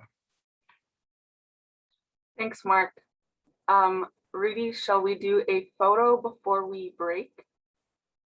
Yeah, I know that Angelique, I think she was having trouble with her internet, so she had to jump off, I believe. So I think, I don't know. Yeah, let's go ahead and do that. Wait, can I say one thing? Of course. Yeah. So I was talking about Jack in the Box tacos in the chat as a way to save money. But I recently searched up on Google that US cheese production has gone up. So you can invest in cheese instead. It's a way to save money. Wow. Thanks for the tip. Very cool. For that. Yeah. Is cheese on Robinhood? I'm not sure. I just searched up cheese on Google and that's what came up. Well, Gotcha. thanks, Ko. Brady, are you ready for All that? right. Yeah, we're gonna go ahead and do some group photos here. If you can please make sure that you're turning your camera on at this time. We'll go ahead and take that in 3, and 2, and 1, go. I'm gonna do another one here. Just a second. Everybody's getting their smiley faces on. Getting ready for the photo. Here we go. 1, 2, 3. All right. And then 4, just to make sure that we got. Differentiate it from like the other photos because like we're all Brady Bunch photos. So let's do like a peace sign. Is that good, Mark? Do you want us to do a peace sign? Everyone do a peace sign. Yeah, that's fine. All right, here we go. 1, 2, 3. Cool. All right. Very good. Or kind of go like this. Yeah, so what you out here today? Thank you. I was coming out here to bless it off. I was actually coming out here to pick up a cup. So thank you, Mark, and thank you, Angelique. Please extend our thanks to Angelique for her part in the presentation as well. Hopefully you all have a better understanding of what it looks like in preparation for paying for college. And so once again, if there's any other questions that come up after this, feel free to ask us, reach out to Mark, reach out to Angelique, anyone on the team. But with that, we will have a break until 11. So if you need to get your snacks, your coffee, use the bathroom, take a walk, do what you got to do to be ready for our next presentation. So thanks, everybody. Sure, yeah, I can do that. We are continuing on kind of this streak of bringing in some great and wonderful people that are helping us to just orient the students towards the college environment and just a lot of different resources. And we're going to kind of keep on the same topic that we were on earlier today, which was paying for college. And in Angelique and Mark's presentation, we really kind of focused on kind of the cost of college. You know, we focused on that a lot. We also talked a lot about federal financial aid and the fact that there's grants, there's work study, and there's loans. And then there's this whole other kind of big component, which has to do with scholarships. And to be honest, probably as in terms of our colleagues that we've invited today, both Felice and Maria, both, and through Native SOAR, I think I've got to say that have to be some of the best presentations on scholarships, because so much of the scholarship process is having students tell their story. And I think that Native SOAR, that's been something that's been consistent throughout the Native SOAR program, and you'll get to kind of learn hopefully a little bit about that too, that they work with students on telling their stories. And that's just so important because as I look at this kind of every single screen that's on my laptop right now, every single one of you have your own individual story, and it's just something that's really kind of precious. And so what Native SOAR does is they really kind of emphasize telling your story so that other people can know kind of where you've come from, where you're at now, and where you're hoping to go. And that hopefully that ends up meaning that scholarships will invest in you, that also that as you're applying to colleges and universities and you share your personal statement, that people will know something about you that they wouldn't know if you weren't sharing that. So all that to say that I'm highly anticipating this session, and we have great colleagues that are coming to the table to present that to you. I'm going to turn it over to Felice and Maria for them to kind of properly introduce themselves and their experience, but they're great colleagues and great friends to early academic outreach and to the Native American Science and Engineering program. And with that, I'll turn it over to Felice and Maria. Thank you. Awesome. Thank you so much, Rudy. And we just wanted to start out, first of all, just by thanking all of you for sharing this time with us. We know that you've already had 3 full days of a lot of content, a lot of awesome presentations. I got to drop by for a little bit yesterday to see what you were hearing from Zani, and it's just really great. And so I'm excited for you. I'm excited that you're a part of this program, and we're just really grateful that you've taken the time to listen to us and to spend time with us. We appreciate you all for turning on your cameras and for talking with us. We know as college students that the best presentations are ones where you like actually engage and actually spend time like in communication, like in interacting with us, right? And so please feel free to let us know if you have like any questions, or even if you just have comments that you want to share. We'll do our best to monitor the chat, but also too, feel free to unmute yourself and chime in, especially if you have questions, because we don't want to overlook anything with this time that we have together. And also too, you can use the raise your hand feature. We'll both be trying to pay attention to that as well. But with that, we want to go ahead and start our presentation here. I just need to get to the right screen. I apologize. I just pulled this up before coming in. Can you all see the presentation? Yes, I'm flipping through it backwards really quick here because it sure wasn't the right thing. But here we are. Welcome, everybody, and welcome to our campus. Virtually, that is. We really do appreciate the time that we get to spend with you today. As this is loading, we wanted to say what Native SOAR is really quick, and then we'll introduce ourselves personally. But Native SOAR, it stands for Native Student Outreach, Access, and Resiliency, and it was established in 2005 by Dr. Jenny Lee. She is currently a professor in the College of Education. And also it was founded by Dr. Amanda Ticini, who is an assistant professor at ASU. So since its inception, Native SOAR has provided culturally responsive student support services, beginning in middle school, all the way through doctoral education. We are interested in creating strong pathways for American Indian Alaska Native students, educators, and practitioners. So in other words, Native SOAR is a program that is for Native students, Native undergraduates, and it's led by Native instructors, and it features the scholarship and programming either created by or created for Native scholars and Native students. So basically it is, I mean, if you were to narrow it down to one thing, it's for us, by us. And so we are Native SOAR.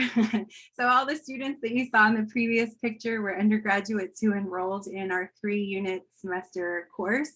But this is the team so far. And like I said earlier, our director, Amanda, the newly minted Dr. Amanda Chiramaya, is enjoying a much deserved vacation. So she's not here with us today, but she did want to pass on her greetings.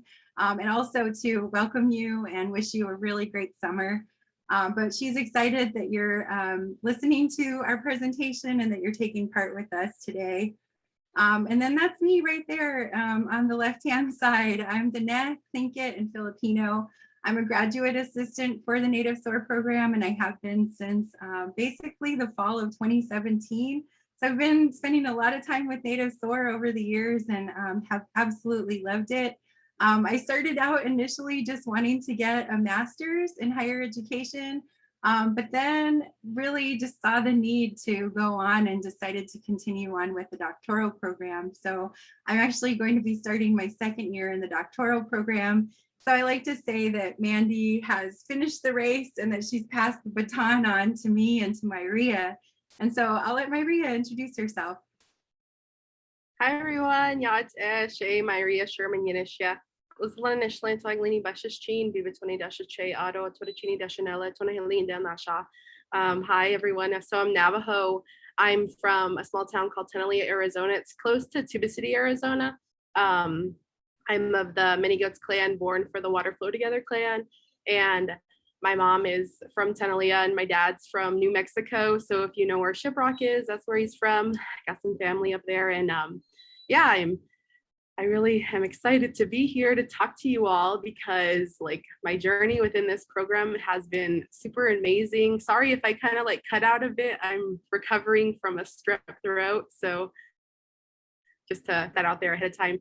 But yeah, so my journey with Native SOAR was super, super fun. Like my time on campus, especially during my undergraduate years, when I was pursuing my bachelor degree, I was kind of alone on campus, coming to the U of A, especially from the res, going to school on the reservation and not really having much exposure, and coming to the U of A and having that community coming into the Native SOAR class. It was funny because when I first joined the class, I signed up for it, and you know how you can make your schedule and like drop and add classes and do all that fun stuff.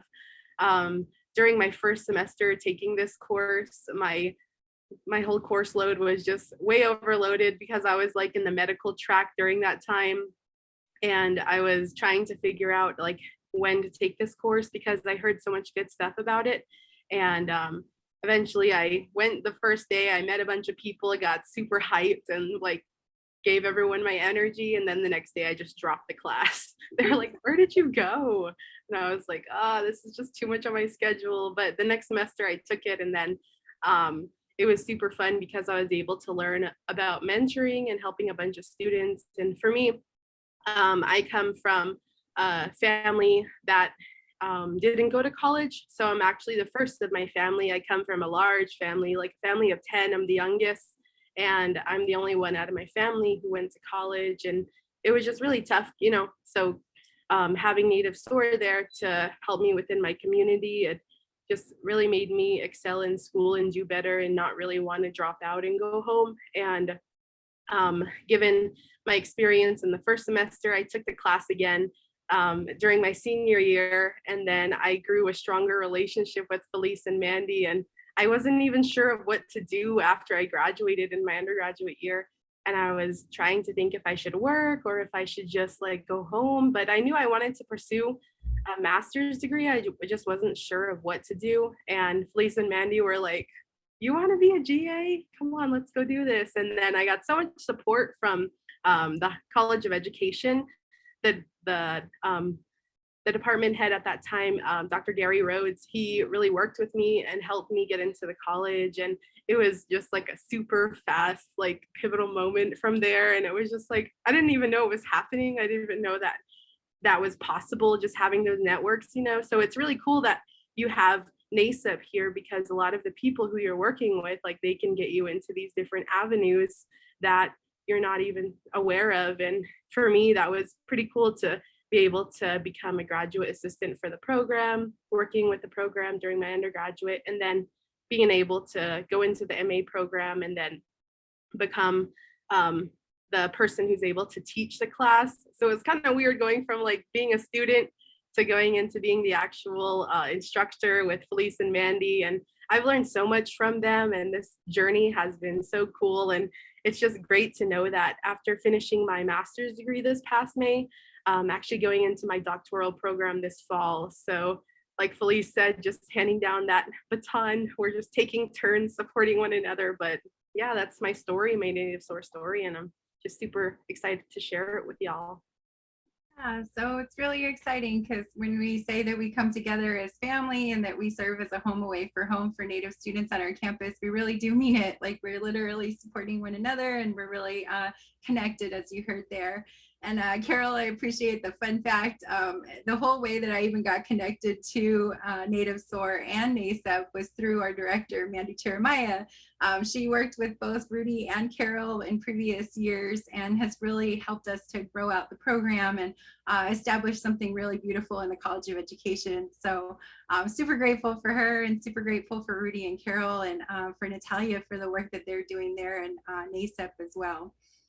So that's basically who we are. And every semester we're able to enroll students. Our class size varies. Like sometimes there's only 6 of us. Other times there's like over 30 of us. And so it really just depends on who signs up for the class. But we absolutely love it because yeah, like it said in the chat, FUBU, it is for us, by us. And it's really cool to be a part of a program that really celebrates being Indigenous and being emerging scholars and being Indigenous leaders.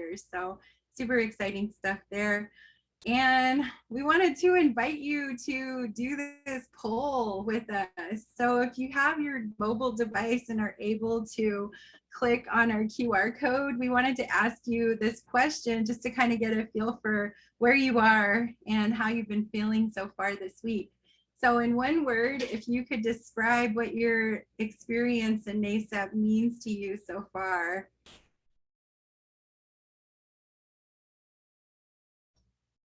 And so since Maria and I are just doing this together for the first time by infusing a Slido in a slides presentation, I just want to make sure that it works. But if, yeah, you could grab your device and click on the, okay, we've got one person in so far. Amazing. Yeah, that's good. Cool, cool. Who said amazing? I am kind of scanning the tiles here to see your faces. Okay, nice. We're getting some good responses here. Insightful, interesting, motivating. Yes, awesome.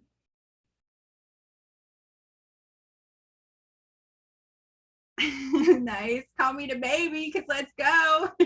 That's what's up. Okay, a little more than one word. Nice, fun. Okay, cool. I'm glad y'all are having fun here. It looks like it. Progress. Okay. Let's see. Sleazy. Ah, I don't even know what that means, but okay. A lot of good stuff here. Exciting. Okay, it looks like a lot of folks are saying that. Nice. All right. This looks like fun. I'm sad that we're just getting here today, but it looks like you've had a really good week so far. I haven't heard awesome sauce in a minute. Nice. Snazzy. All right. Cool. Well, it looks like we got almost everyone's response to that one. We'll keep it open for another second or so. But I love it. This is really cool. I'm glad to hear that you've been having such a good time together. The next one that we have is this one here. In one word, share how you feel about your future. Right, so much of what we've been talking about, or what we plan to talk about in this session and what you've already heard, is so much attached to your future and how you feel heading into your future. So we want to hear those responses too. Okay, okay, nervous but very excited. Okay, I can relate. Confident, awesome. Okay, some scared, nervous. Oh no, that's creative. Yikes. Okay, unsure. Okay, ambitious. Yes, awesome. We got this. Yeah, I like that. And I like the little emoticon or whatever. That's my favorite one. I swear I do that one all the time. It basically looks like this on my face. Like, nice. All right. I like these responses too. Determined. Very good. Stressed. Okay. I feel that too. So we'll wait for a couple more. I think our responses should probably be in the 20s, I think. So if you haven't had a chance, we'll stay on here for a couple more seconds. Yeah, I know you guys are good at texting your era. I'm like, it's really quick, one word. Maria, can you relate to any of these? Yes, I can relate to all of them. Going into college, I was super scared, especially leaving home and everything. Like, it's tough, but it's totally doable. Like, everywhere that you go, you're going to get the support that you need, especially if you open up and just continue to talk to people and keep yourself motivated for sure. I mean, you're already here, you're a foot stepped into the right direction. So that's the good part. I can't wait to see how y'all grow and just blossom into young little scholars, just to see where you end up after this in a few years. But yeah, this is really good feedback. We appreciate you sharing with such honesty and vulnerability. I know for me, you know, when I think back to heading out to college, you know, I was 17 and I thought I knew everything. And even though I carried a lot of these emotions in my heart, you know, especially about being hesitant or being nervous, like being even stressed out, you know, I definitely didn't tell people that. I was a pretty prideful person, and you know, kind of walked around like I knew everything. But looking back, you know, I really wish that I would have shared these feelings with people, and I definitely wish I would have shared that with my peers, and also too with people who were put in my life to help me. Like I wish I would have done something like NASEP or Native SOAR when I was an undergrad, and even when I was in high school. You know, I wish I would have made those connections. But like I said, you know, I thought I knew everything. And so what we really wanted to do in our time with you today is kind of describe how the majority of scholarship attainment or like searches has to do with this central word here that you put down, which is about your confidence level. So much of what the process entails has to do with how much you actually believe in what you're doing and believe in your dreams for the future, you know, how much you believe in your goals. And basically, it's that confidence that's going to help you to write those papers, to write those essay responses, to actually go out and fill out those scholarship applications. Like it really does come from this level of confidence and like really knowing on the inside that you can do it. And so these next couple of slides are really geared towards that. And so Maria is going to walk you through. Yeah, so if you could just look at the screen and read along with me as I go through these slides, I think that will be the best thing for you. All of these slides that are coming up are really dear to our heart and we believe in it. So let's go through it. If you could click through it after I read, please. So as you may know, a lot of the time Native Americans are not largely represented in higher ed, especially in college. So currently, there's only 26% of college students that are Native American, and we just wanted to send this Dear Students letter to you really quick, but we want you to know that you have the power and the ability to increase that percentage for sure. You are smart. Okay, go ahead and say it to yourself too as I go along with it. You are important. You make a difference. You can influence others. You belong in higher education. You are the future. You are loved. You are worthy. You are gifted. You are storytellers. You can do it. And we believe in y'all. So really quick, while we're in this headspace right here, I wanted to see how everyone is feeling. So if we could go to the chat area, we're gonna take 30 seconds right now, and I'll let you know when we're all going to press enter, okay? So think of how these words, after hearing these different prompts, hearing these different confident boosters, how did it make you feel? So we'll share a response. Go ahead and type it right now. And then when I say we'll press enter, all of us will just go ahead and see everyone's responses to see everyone feels. All right, does that sound good? All right, so how did it make you feel?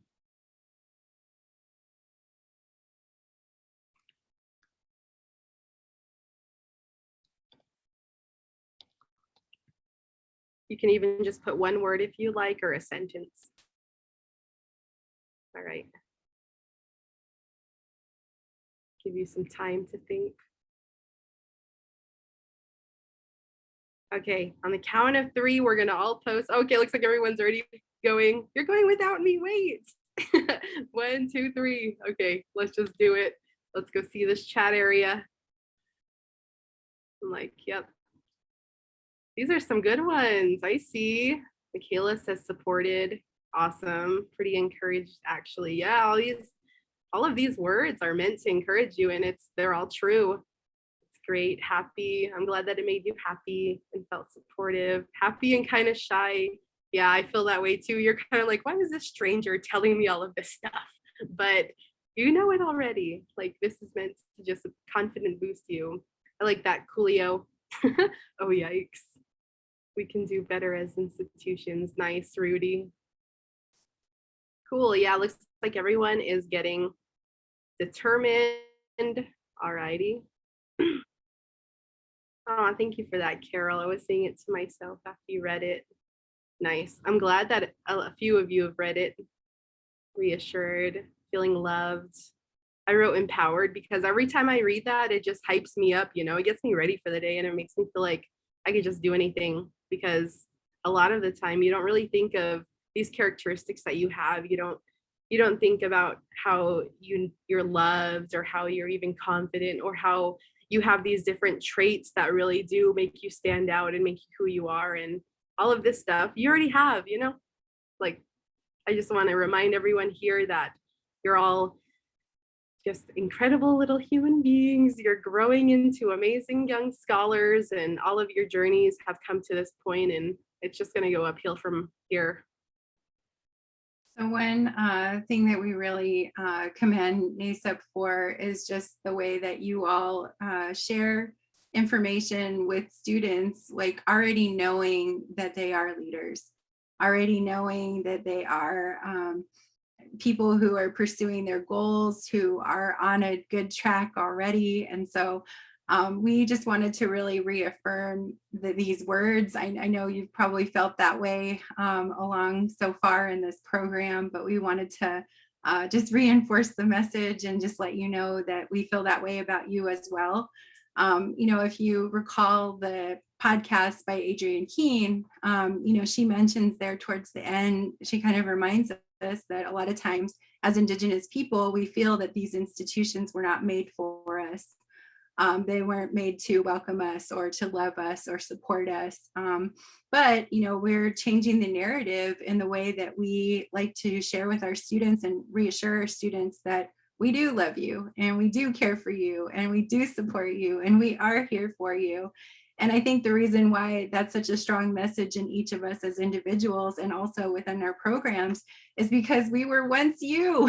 We once sat in your very shoes, and we walked that walk before too. And so we want to pass on as much of that wisdom as we can to support you on your goals moving forward, because you definitely are leaders and you definitely do carry destinies that only you can fulfill. And so with that, we wanted to kind of switch gears here and recall a little bit about the podcast. First of all, thank you so much for taking time to listen to it. Hopefully all of you did have time to do that before we meet today, but we wanted to pick up at least a couple of the highlights. So Dr. Adrienne Keene is at Brown University. She's an assistant professor there. And I love that she shared her story because I think it's an awesome example and reminder that we have the makings of awesomeness inside of us. And I think with her story especially, it's so cool how she didn't realize that at first. So here she is, right, as a high school student, and she shared out a lot of really personal feelings, you know, like she didn't feel like she connected with her tribal identity, her tribal affiliation. She didn't really consider herself, you know, as being part of her nation because of the move that she, you know, that she and her family made early on in life.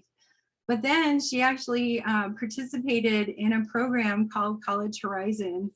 And she does share a lot about that program, which the podcast is based out of that program. And there are other stories. I'm sure you saw that as you were looking at that podcast, but it's amazing because she considered that first participation or that first experience in College Horizons as a transformational experience. I mean, at that point, she got to a place in her heart where she believed that she could apply to colleges and that she could apply to really great colleges. And so in her story, you know, she shares a little bit about how she related to DJ Tanner, I think, right? And she decided to go to Stanford because that's where that character in that show went to school. But beyond that, though, she kind of describes why she wanted to apply and how she had the confidence to actually go to a school like that. But then her next transformational period was when she actually went to Stanford.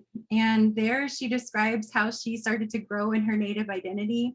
So I know that in the chat, like it seems like a lot of you already have that strong sense of who you are, and you know, you have an understanding of how your tribal identity empowers you. But her story is a little different from that. Like she actually came into more of that understanding in college, and that really resonates with me as well. Like I grew up on the west side of Phoenix and didn't have a strong attachment to my home communities because I wasn't at home. Like my mom is from Black Mesa, Arizona, and my dad is from Juneau, Alaska. And I was pretty far away from my tribal homelands. And so growing up on the west side of Phoenix, I really didn't have an understanding of who I was as an Indigenous woman, much less an Indigenous scholar. So like Dr. Keene's story, you know, she really describes how she found a Native community and really started to understand what it means to be a part of Native community and Native community building. During her time at Stanford, she eventually became heavily attracted to activism and also community advocacy. She said she learned how to build coalition there. And then she also had another experience where she was able to study abroad and actually took Italian and became pretty fluent in Italian. And so, again, I can relate to a lot of these points in my college experience because before, you know, when I was over here just as a college student, I never would have considered myself a part of the Native community. And I never would have considered myself someone who could go and study abroad and have experiences in other parts of the world. But that's exactly what happened when I was in college. And so I think it's really cool how she describes those experiences and how they had such a great impact on her future and the way that she saw herself. But then with that, she ended up getting a fellowship. Like she was only, I think, a sophomore in undergraduate or second year in college. And she really felt like she was going to go into a PhD program. And so she got this fellowship that basically helped her to consider going to grad school. And so then the next sort of transformative moment that she described in the podcast was that she became an admissions counselor right after graduation. And in that time frame, she really started to see how there was a lack of support for Native students out in Indian country, right? So she describes going on these like trips to different reservations, different tribal lands, going to tribal colleges. And in doing so, she started to see how there really was a lack of research about Native students in education. And so from that point, her passion really started to grow in that she decided to go to grad school and she decided to specifically study Native Americans in education. And so today, you know, bringing the whole story up to this point, which how many of you have actually heard of Dr. Adrienne Keene before? Like how many of you knew who she was from her podcast? Okay, Carol. Anyone else? Oh yeah, I see Annaba, Rudy. Nice. Okay. Yeah. So she's pretty much a leader that many look to, and she's super young. I mean, that's the thing that's so encouraging about her story. Like, she graduated as an undergrad when she was 21, and then she went right away into this awesome career. And now she's been at Brown University as faculty for the past 5 years, and she's already an assistant professor there. And so it's super impressive, you know, like somebody who never considered themselves college going material, or I guess she knew she was going to go, but like not at the level of going to Stanford and then going to grad school at Harvard. Like she never envisioned herself there. And then those transformational moments happened, and then she did. And so, you know, we really wanted to just sort of encourage you with this story, because I think, you know, at least for me, I can find different points in this where I really relate to how she saw herself, and then how she pretty much came to a place where she believed for a lot more. and then it happened.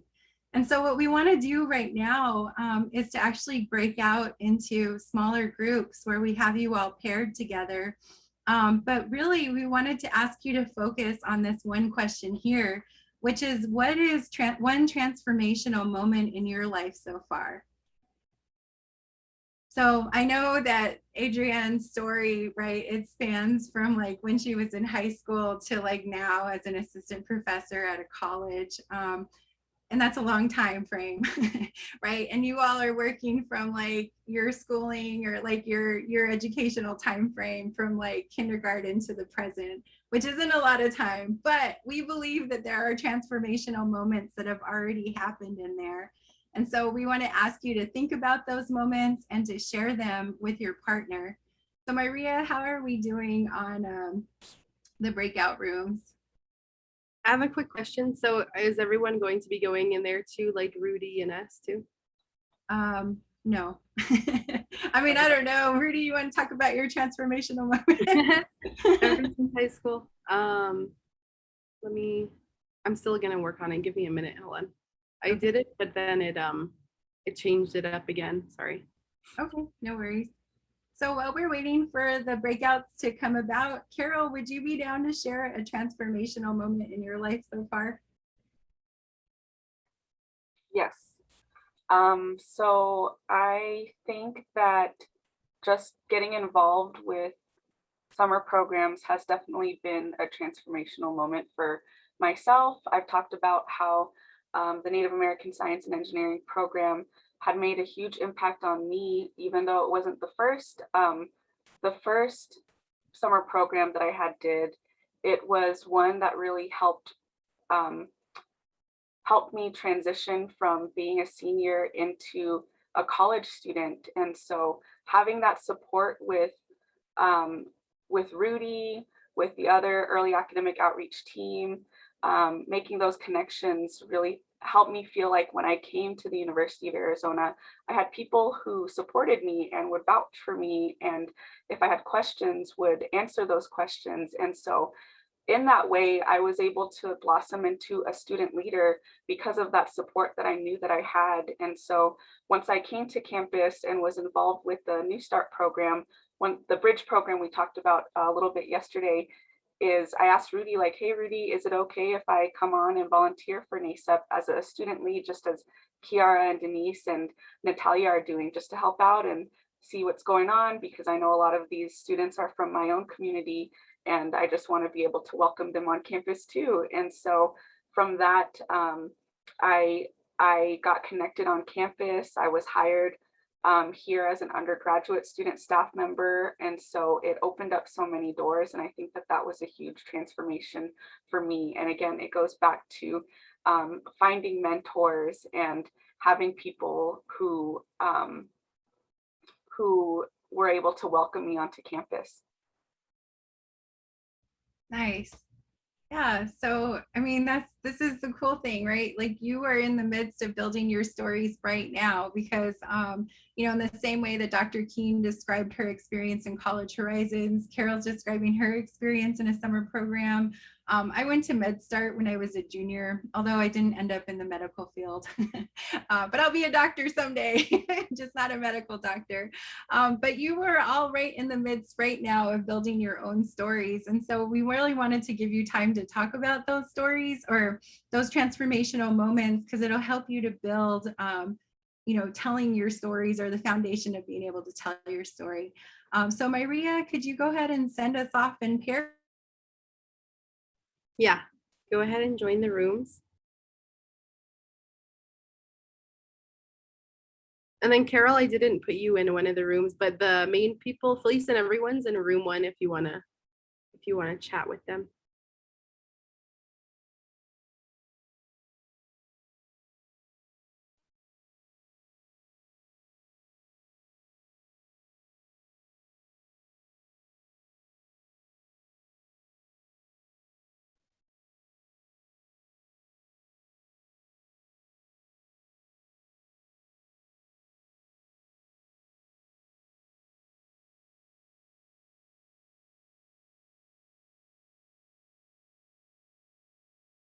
And we hope you listen to your partner because we're going to call on some of you to share what you heard about in your chat time. So we'll wait for everyone to come through. Is that everybody? All right. I think there's still some people in the breakout rooms. Let me check. But you can start calling on people. Okay. That sounds good. Okay, so let's see here. All right. So Azure Spaceballs, which that's also one of my all-time classic movie go-tos. If you wouldn't mind sharing who you were with and what their transformational moment was like. And you don't have to go into like all the details, maybe just share the bullet points. Okay, so my partner was Jaron, and basically his transformation moment was I think when he was younger, he started to join sports, and then basically it changed his whole life, basically. Right on. So Jaron, La Bamba, what was yours, and did she get yours right too? Yeah, joining sports. Azores was she said she joined regional, or she tried out for regional band freshman year, and she placed. So that was life changing for her. Made her more humble. Awesome. Yeah. So I like how you also remembered the reason why it was transformational. Darren, would you mind sharing why playing sports has been transformational for you?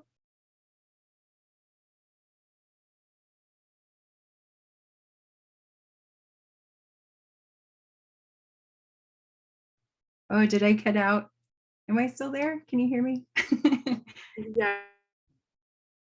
Yeah. Okay. So Jaron, sorry, I don't know if you heard me there. Would you mind sharing why playing sports was transformational for you, or why it's been transformational for you?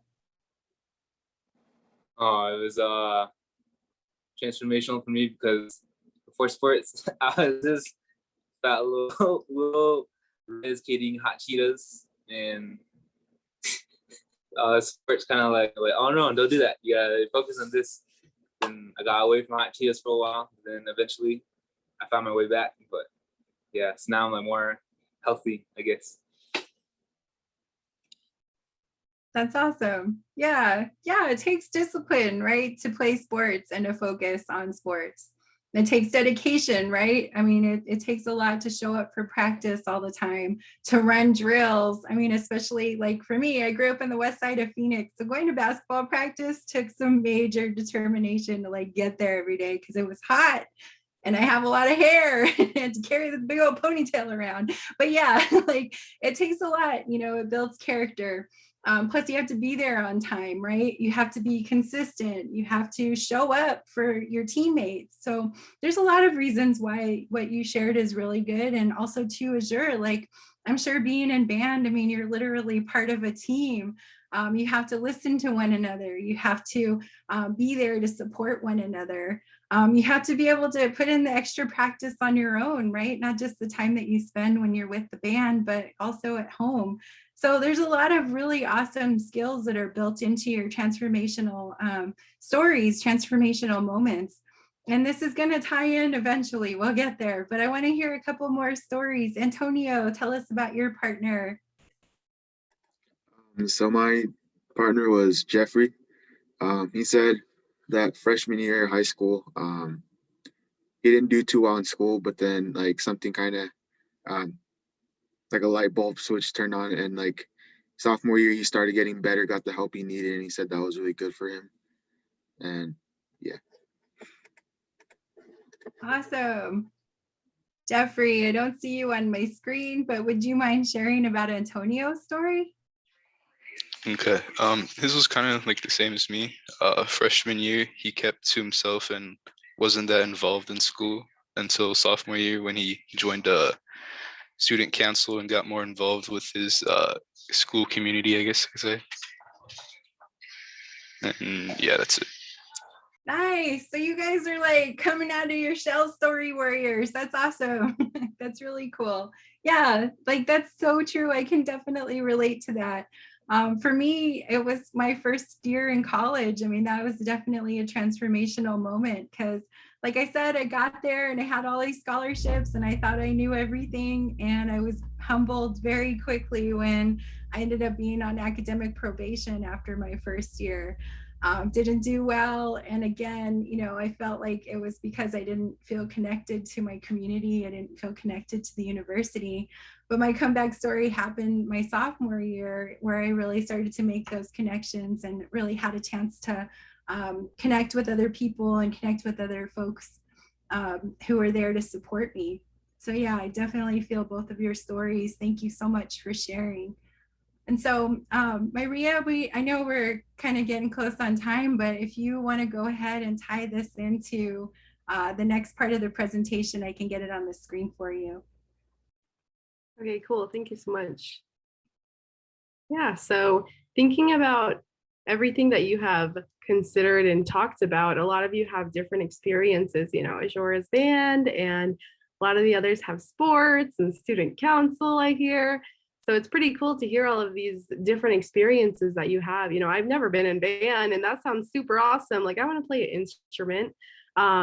But a lot of the time your unique stories, like we don't know them unless you tell them. So it's really cool that you're sharing, and thank you for being vulnerable in this space and sharing with us. But before we get into talking about how you're going to be using these stories, we wanted to cover different scholarship writing tips so that you can be aware, especially when you're looking for funding to cover your school expenses. Because when it comes to scholarships, you can literally go anywhere. Like, don't even doubt yourself. You want to go to Harvard? Go to Harvard. You want to go to U of A? Do it. You want to go, I don't know where you want to go. That's all you. But just know that this scholarship writing portion, that we're going to try and help you think of your story and how you want to frame it. But before we get started, let's throw out some tips for our students. So here are some cool tips that we thought that would be very helpful for you. So of course, starting early, looking into scholarships, seeing what their requirements are, kind of getting ahead of the game and looking at what you qualify for. So a lot of the time you want to look at these different deadlines and just be able to get on top of it right there and then. Yeah, I like that, Rudy, start now. That's a super helpful pamphlet that will help you, and website too. If you could put that in there, the website to start now. Yeah, there's super helpful tips. Creating an outline for your scholarship writing. I think that will really help you create ideas for when you're about to think of how you're going to answer the scholarship question. Like even if it's just quick bullet points, I think that's the best part. And then understanding the mission, being able to understand the question and answer it to its full consistency. And then, yeah, like I mentioned, share your stories that will captivate the reader. Go ahead and go to the next one. And then while you're writing these scholarships, don't be afraid to share your personal story, because a lot of the time, like I said, we don't know your story unless you tell it. And you want to be able to share your story, especially to the scholarship committee that's going to be looking at your story. They want to see, you know, how is this student different from these other students who have these other stories? You don't want to be like basic. That's probably a word that you're used to hearing in this era, but yeah, stand out, especially. And like you've heard so many times before, getting that feedback from your teachers, your advisors, I think it's a great thing to do, is just get connected with your teachers. Even though you hear like teacher's pet, I was called that in high school, but like that's nothing to be ashamed of. You're going to have like teachers who are going to vouch for you and say that you're this type of person, you're consistent, you know, you're a good student, and you want them to be able to help you and write you an impressive letter of recommendation. And while you're thinking of all of these different scholarships, you want to be able to save your essay prompts. That way you can look back at them throughout the years and just really quick copy and paste so that you can renew those scholarships, because they are renewed each year. And then a lot of the time you hear students in college talk about Excel spreadsheets. So having a spreadsheet saying, like, for example, scholarship one, this deadline is on May 31st. I need 2 letters of rec. Who am I going to use my 2 letters of rec for? Kind of like having that all mapped out is a good idea for you to get exposed to. But yeah, those are the tips that we wanted to share with you. And then also reading the details of your scholarship. So we want you to be aware of the credits, especially. A lot of the time, these scholarships, they're for full-time students, which means 12 credits to 15 credits. And sometimes they'll specify on it. So you really got to pay attention to how many credits the scholarship will qualify for. And then looking at your GPA, having to renew it. You don't want to go into your freshman year and just completely fail out and not be able to have money to get scholarships because you have a low GPA. So you kind of got to consider all of this stuff before you go in. These scholarships, when you get scholarships, some scholarships, they'll have you do a letter to the scholarship donor, like a thank you letter. And if you don't do these letters, some of them, they won't give you your scholarship just because you didn't do this one letter. So it's good for you to kind of see the requirements of it and the different steps to fully get that scholarship. And be aware of the postage date deadlines. So you might have heard of snail mail, going to the post office. I'm not sure if you still send some mail, but being aware of that that postage date so that it'll be able to them. Can I share a quick story? Oh yeah, go ahead. So I had a scholarship when I was in graduate school where I would receive $1,000 every year. And I just had to reapply. And I was going to mail my application and I had waited till the last minute. I got to the post office and they had already picked up. And there was no other way for me to get that postmarked. So I just put it in the mail and I sent it off and I crossed my fingers, but it was a deadline. And so because I had gotten there probably about 5-10 minutes late, I lost out on $1,000 that year. And I was so sad, but it was, talk about kind of that moment that kind of you realize what a deadline is. And it cost me $1,000 that year, which is significant. So.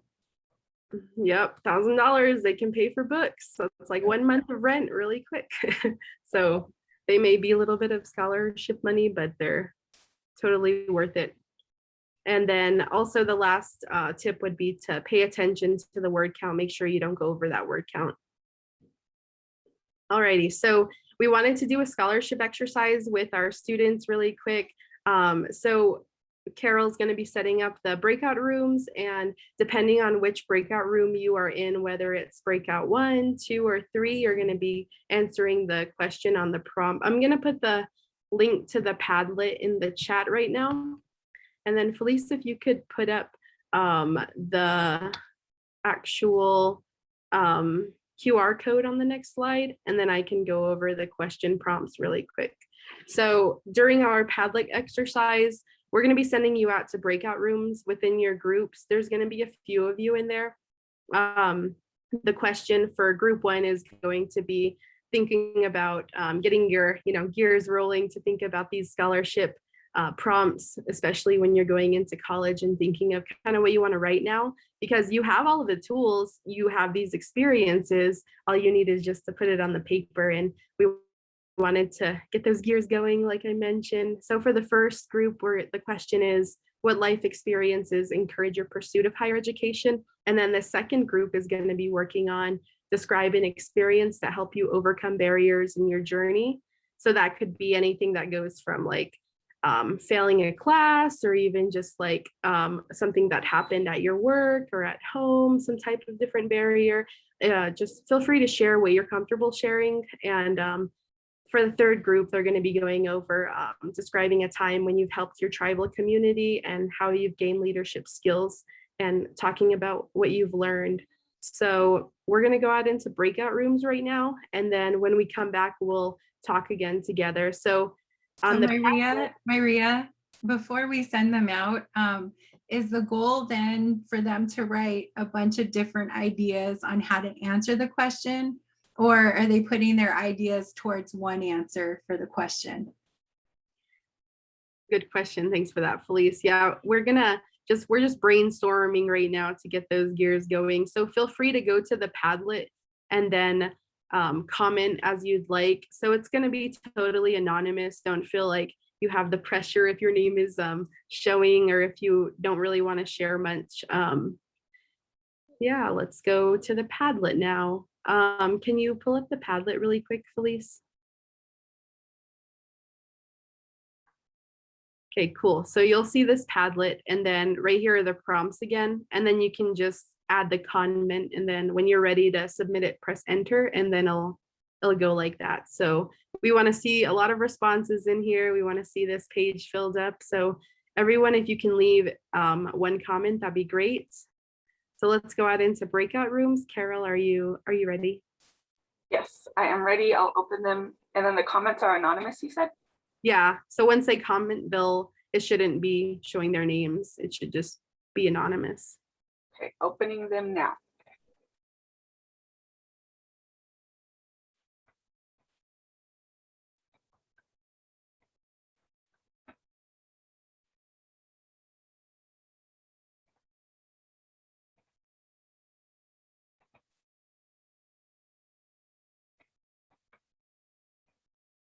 Hi, Tennille.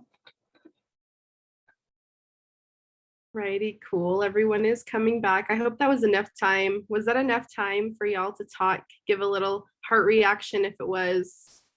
I want to see this wall just filled with nothing but hearts. I like to use these reactions at the bottom. Okay, cool. I see everyone. Nice, nice. It's Thursday. We're getting there, y'all. We're almost there to Friday.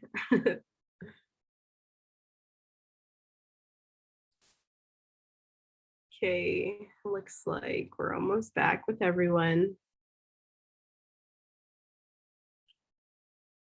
Alrighty, awesome. Thanks for doing our Padlet activity with us, everyone. I just wanted to kind of quickly go over the reason why we did this Padlet activity. So as I mentioned before, a lot of the time we don't hear your stories. We don't know you. Like, this is our first time seeing you, and just hearing these stories and these different responses from the prompts, I think that it's really empowering, especially to help you build your confidence and help you know that to highlight yourself and know where you're from. So from the first prompt, I read a lot of the responses talking about the students wanting to just do more, especially for their family, having that impact on them.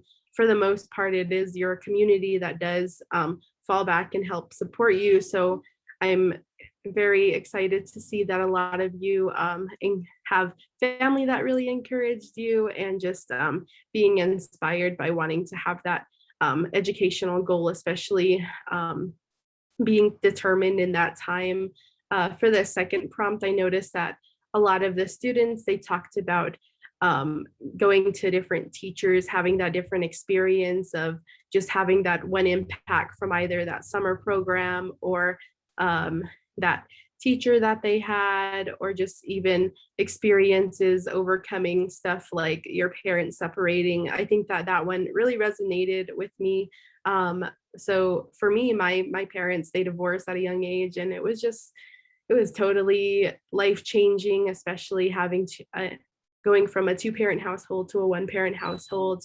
So these stories, they are impactful, and like when you think of them, some of them are kind of like, they make you feel like they're like bad in a way, but then again, they're your stories, and you can really alter how you see it and how this story just really impacts you. So I liked how a lot of the people shared about their home experiences, and with the barriers that you're overcoming. I think that for the most part, just know that your barriers, they do make you stronger, and they encourage you to do more. And I'm glad that a lot of you are writing these prompts to kind of help you get ready to think about those scholarship essays.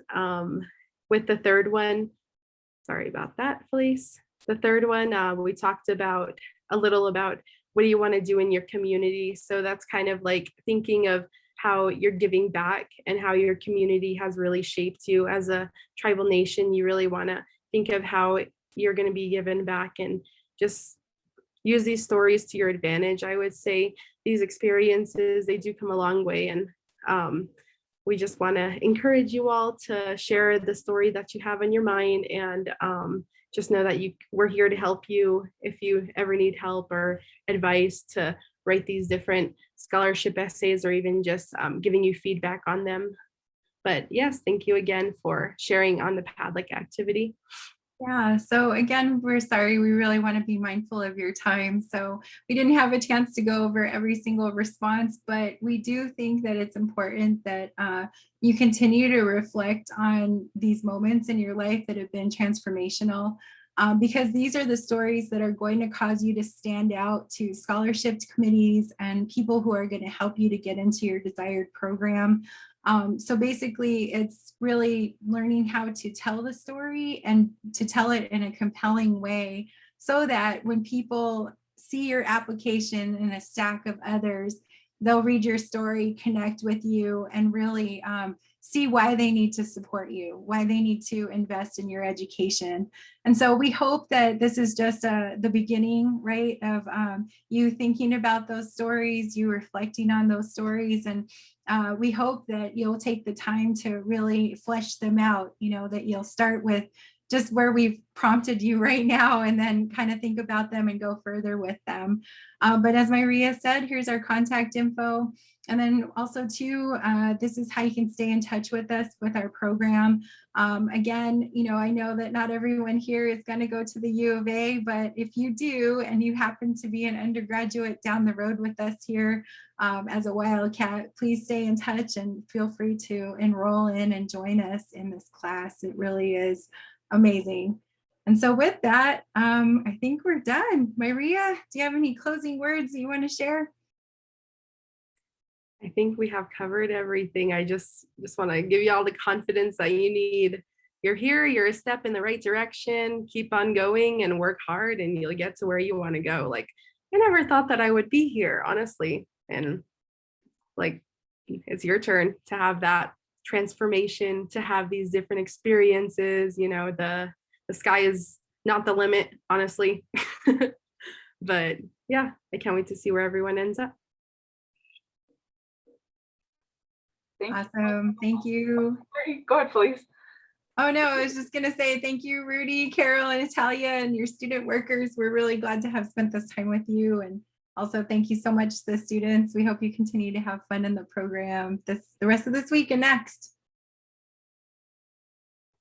Thank you so much. We appreciate that.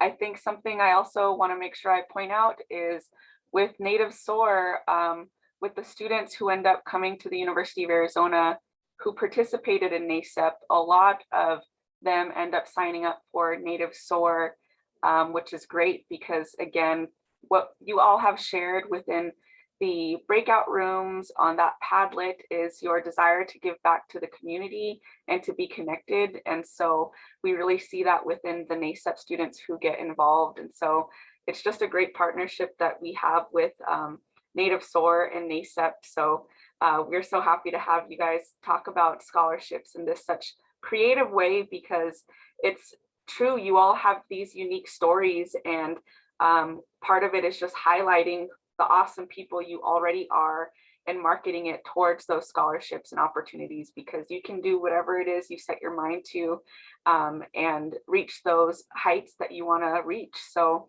with that, thank you so much. I think it's only appropriate that we've stayed on this path of doing photos after each guest presenter, and Rudy's always the one to do that. We've always just been looking at the camera and smiling, so I don't know if you want to like make yours any different somehow with Maria and Felice, or if you just want us to look at, but whatever it is you like. I mean, we can have you guys do a Wildcat. Does that seem good, or is that dumb? Is that a Wildcat, or is that No, a lope? I'm just kidding. Like, I feel like that's a lope. Let's do this. Wait, I'm all okay. Here we go. All right, ready? Your right hand, right? Doesn't remember. I don't even know, but just kidding. No, does a peace sign. What am I doing? I don't even know what I was doing. I don't know what I was doing. I know. I almost did like a sign. I'm just kidding now. We're ready when you are, Rudy. All right, here we go. 1, 2, 3. Very cool. I'll do another one. Ta-da. Here we go. Ready. 1, 2, 3. I'm gonna do one more. All right, sounds good. Thank you. Thanks, Rudy. He likes to do 3 or 4. All right. Oh, shoot, All right. sorry. All right. All right, so if I can have students unmute themselves, and on the count of 3, we're gonna thank our wonderful presenters. So unmute yourselves. I see unmuting happening, unmuting happening. All right, 1, 2, 3. Thank you. Yay. Thanks for having us.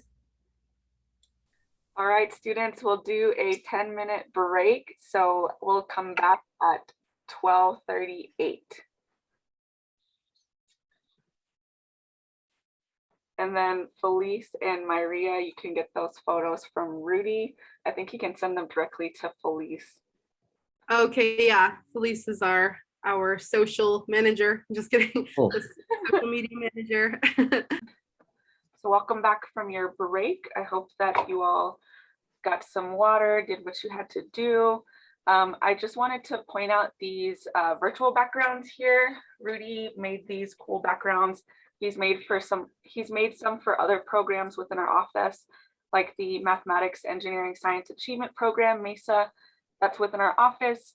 And so he's actually made one for each of you all's groups. So Blue Twisted Mind, Swag Kings, and Lab Rats. He just looked up that virtual backgrounds are available on iPads if you wanted to test it out.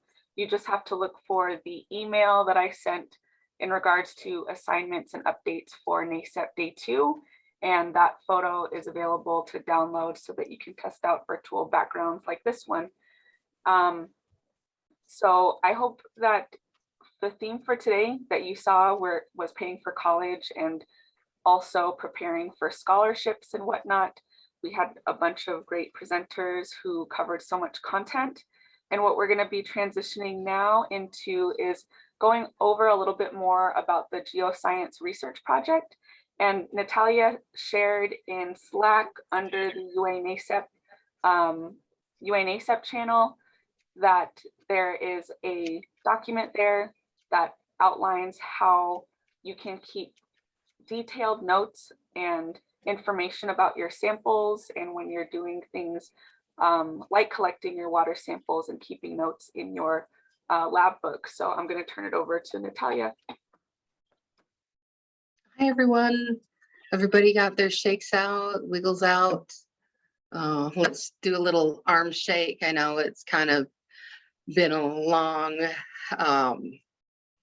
long day sitting in our chairs, and our backs are probably hurting, but that's okay. We're learning, so knowledge is sometimes painful on your back when you're a college student. So let me share my screen with you. And which screen are you seeing? Are you seeing the one with the field project notes?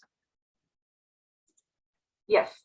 Okay, so I have 2 screens, so I'm like you, Carol, I gotta see which one it's at. So all this is just being able to help organize your research project and the water that you're gonna be collecting if you're collecting water, if you're gonna do the water quality, because there's gonna be a couple of choices there.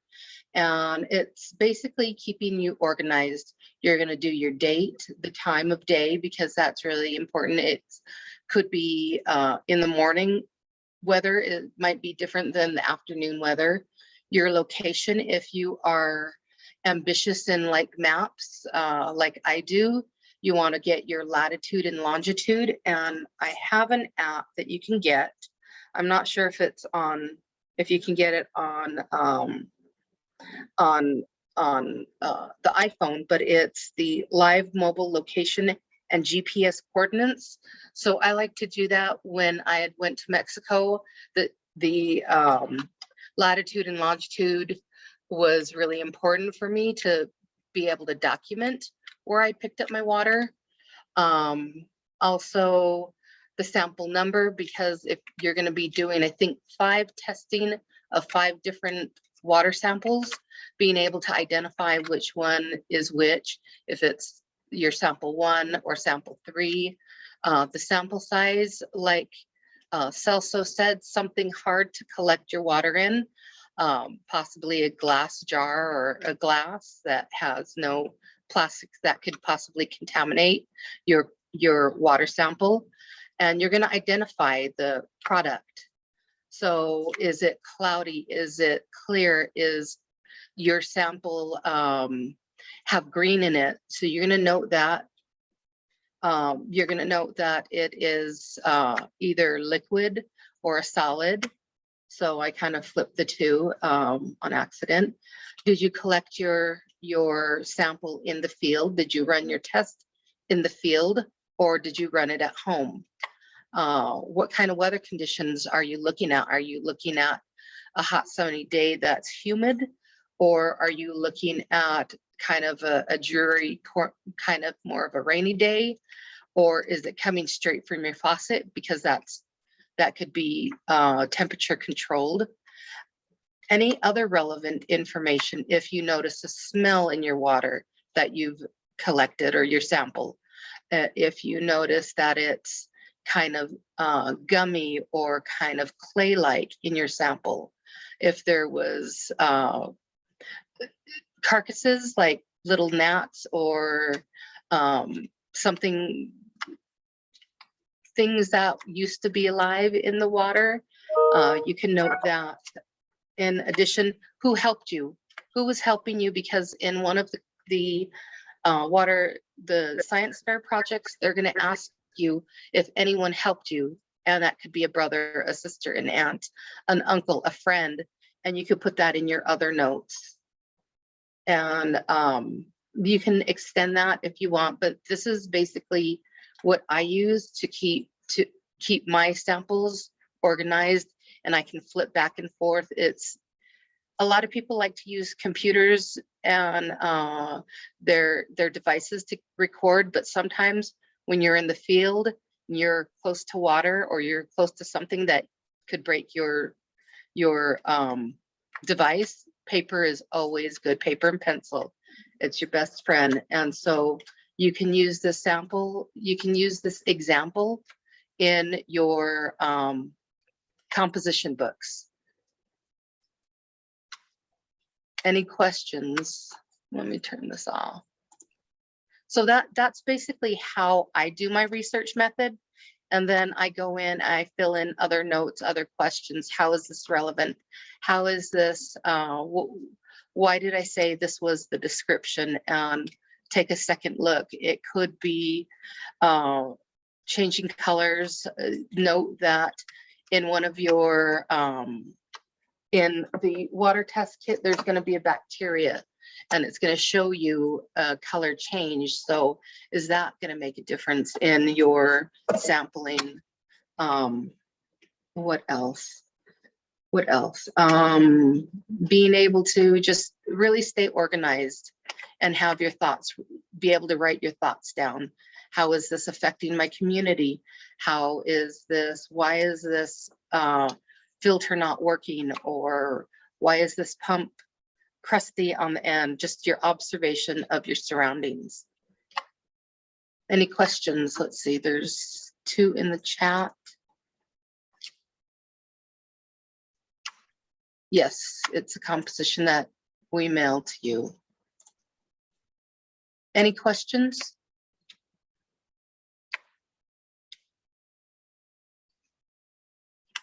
Oh yeah, something I just wanted to point out. I kept thinking I was unmuted and I wasn't. So we asked you all for one of your assignments, I think it was on day 2, to collect a water sample. And at the time, we had not presented these notes to you or informed you of what the purpose of that water sample was going to be used for.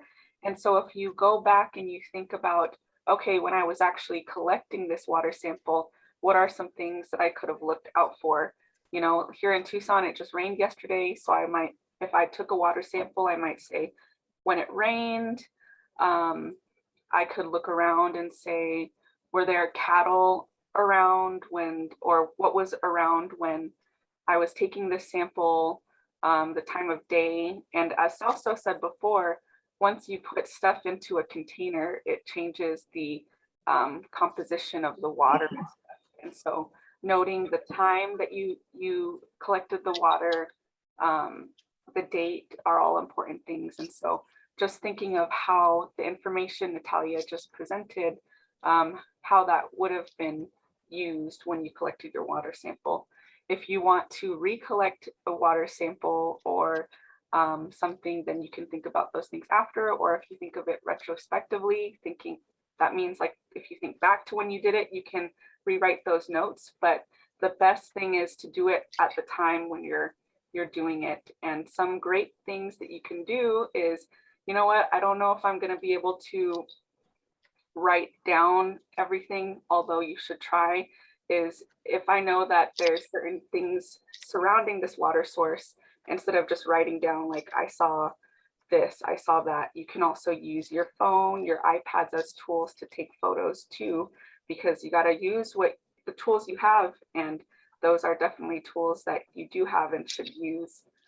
So. And I sent Carol a couple of pictures. I'm not sure if I can pull them up. And it had 6 of my samples, and I didn't write anything but the sample number, and I was able to reference this project my field notes to be able to really say, okay, I remember this is where I collected at the canal. The conditions were bright, sunny, no crosswinds. We collected it in a plastic bottle. And within 10 minutes, I was able to test the water sample and wrote that down and took some pictures with that. And I was able to identify that the water from the canal had a heavy level of pesticides in it. So, yeah. So being able to document, and pictures always really help, as well as writing your thoughts down, being able to write your thoughts down. Yeah, I also like to add, you want to have as much detail as possible when you're taking the sample, because it's not like you're gonna write what you're gonna put on your poster right then and there. So when you write your poster, you want to reference back to what you wrote down when you took that sample. And when you write only minimal words, when you write down your sample, it's not like you're gonna remember every little detail. So the more details, the better, so you can be able to kind of, I guess, summarize what you wrote down. Yep. And on the back, on a separate piece of paper, you're going to have to write down your results as well. This is just the field note. We haven't done the results. What were the results of your test? Test 1, was it the same as test 3? Was it the same as test 5? So you're going to have to be detailed, as Kiara had mentioned, in writing your notes.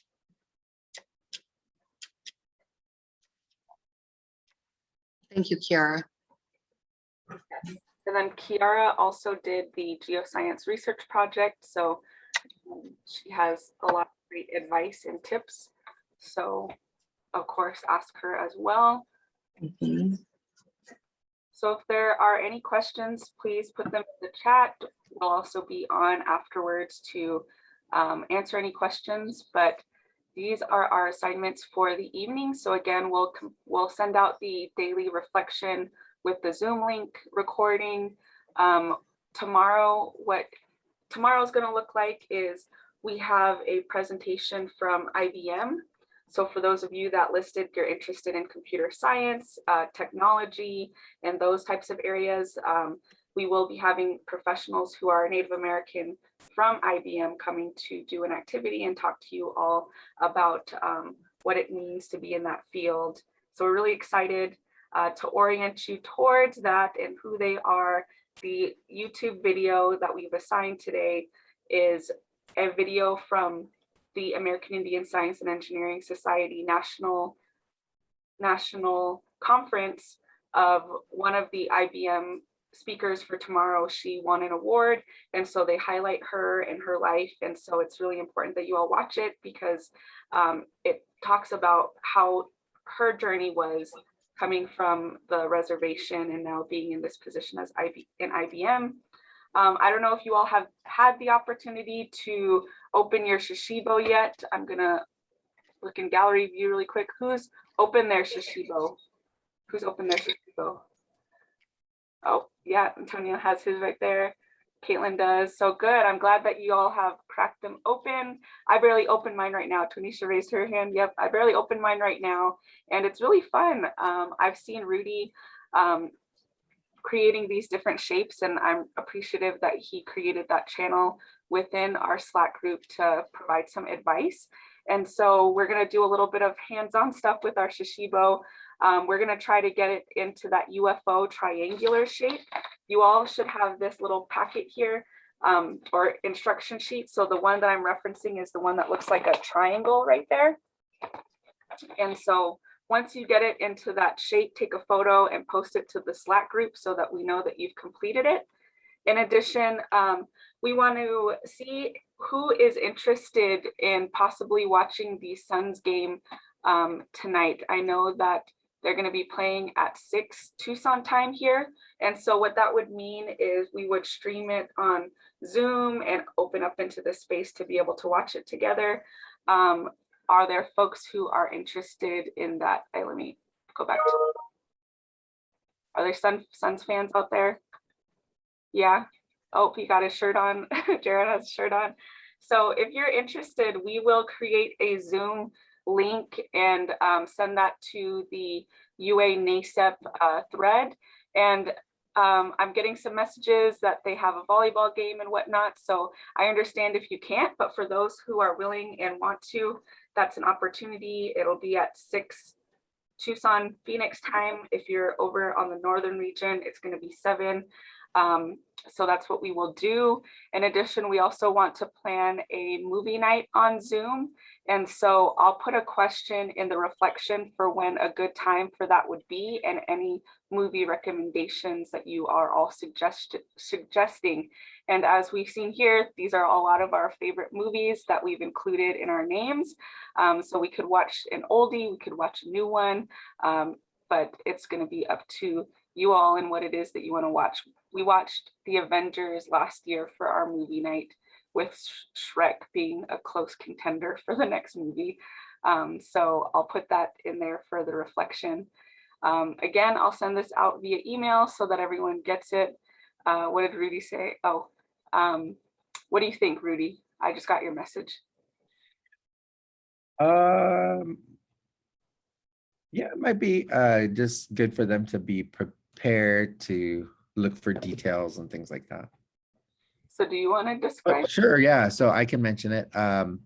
So Natalia was actually might segue between Natalia talking about just the importance of as a scientist or as a researcher, as a STEM person, oftentimes we're asked to kind of pay attention to our environment, look for, be able to take down notes on things that we see, and then be able to report that back. So tomorrow we decided to kind of put you into an activity that hopefully will help you with that. So tomorrow, to end the day, all of us are going to be going into, there's going to be 5 different escape rooms, and we're going to kind of go into an escape room environment. This escape room, at least as far as I know, is the, I know you're thinking virtual escape room, like what is that going to be like? I've seen some online where you're just kind of interacting with pages and there's riddles kind of, but this is kind of cool because we've contracted with a company that is going to have a person in an escape room, and they're going to have a camera, and they're going to be kind of showing you all the details of the room. And then you tell them where you want them to move to. You tell them what you want them to point the camera at. And then all of a sudden you're going to have an opportunity to kind of look for some clues, look for those details, ask some questions, and hopefully get yourself out of a sticky situation, because each of us, again, will be in 5 different breakout rooms that have their own little storyline. You're going to have your own person that you're going to be able to utilize, but it's going to be really important that you are interacting. Each of you, we're going to be in groups of about 5 or 6, if I'm not mistaken, and each of you are going to be able to kind of contribute to getting the person to kind of act and get to those details that hopefully will get you out of that escape room. For that, for the most part, I think that that's gonna, if I'm not mistaken, that's largely gonna be you asking questions and then being able to watch kind of the video stream that they'll have on. But that'll be something that hopefully you enjoy, and will get you kind of using some of those STEM skills that Natalia referenced earlier.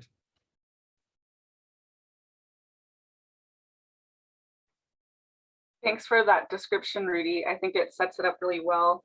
And Rudy's already done one, so we got to make sure he doesn't go back in the same room that he's been in before. But the way that the groups will be split up is by Rudy, me, Natalia, Kiara, and Denise. And so we'll join that way, so at least we can help guide if that's possible or if necessary. And I forgot to mention for the Shishibo activity, Rudy said that there's a couple videos in that channel if you need help getting to that shape. And he also said that there's ways to do a color transformation too with that. So I did this one. I was pretty proud. So the escape room tomorrow is going to be after our IBM session. So it's going to be during our regular scheduled activities that we usually meet between 9 and 1. So it's not an extra social activity like the Suns game viewing is going to be. It's going to be during our normal hours, so it shouldn't conflict with anything. Any other questions? That was a great question. No? So we've had a couple of people put in their pictures of the Shishibo into the Slack channel already. So my challenge to them is, can they make it change color now? So for that, if you're not seeing the Shishibo channel, you might have to search for it and add yourself to it, because it was created after we had everyone assign themselves into Slack. And so just to put that out there, if you're having any technical issues, you might have to search for it. Cool. Well, once we get off of this call, that's when the Zoom link will start generating, and that's when I'll send out the emails for the assignments. So thank you all. We are looking forward to tomorrow and having our presentation from IBM in the escape room. So stay on if you need to, but we'll see everybody. Bye. See you later. Hagone. Bye. Bye-bye. See you later. See you tomorrow. Bye. Have a good night.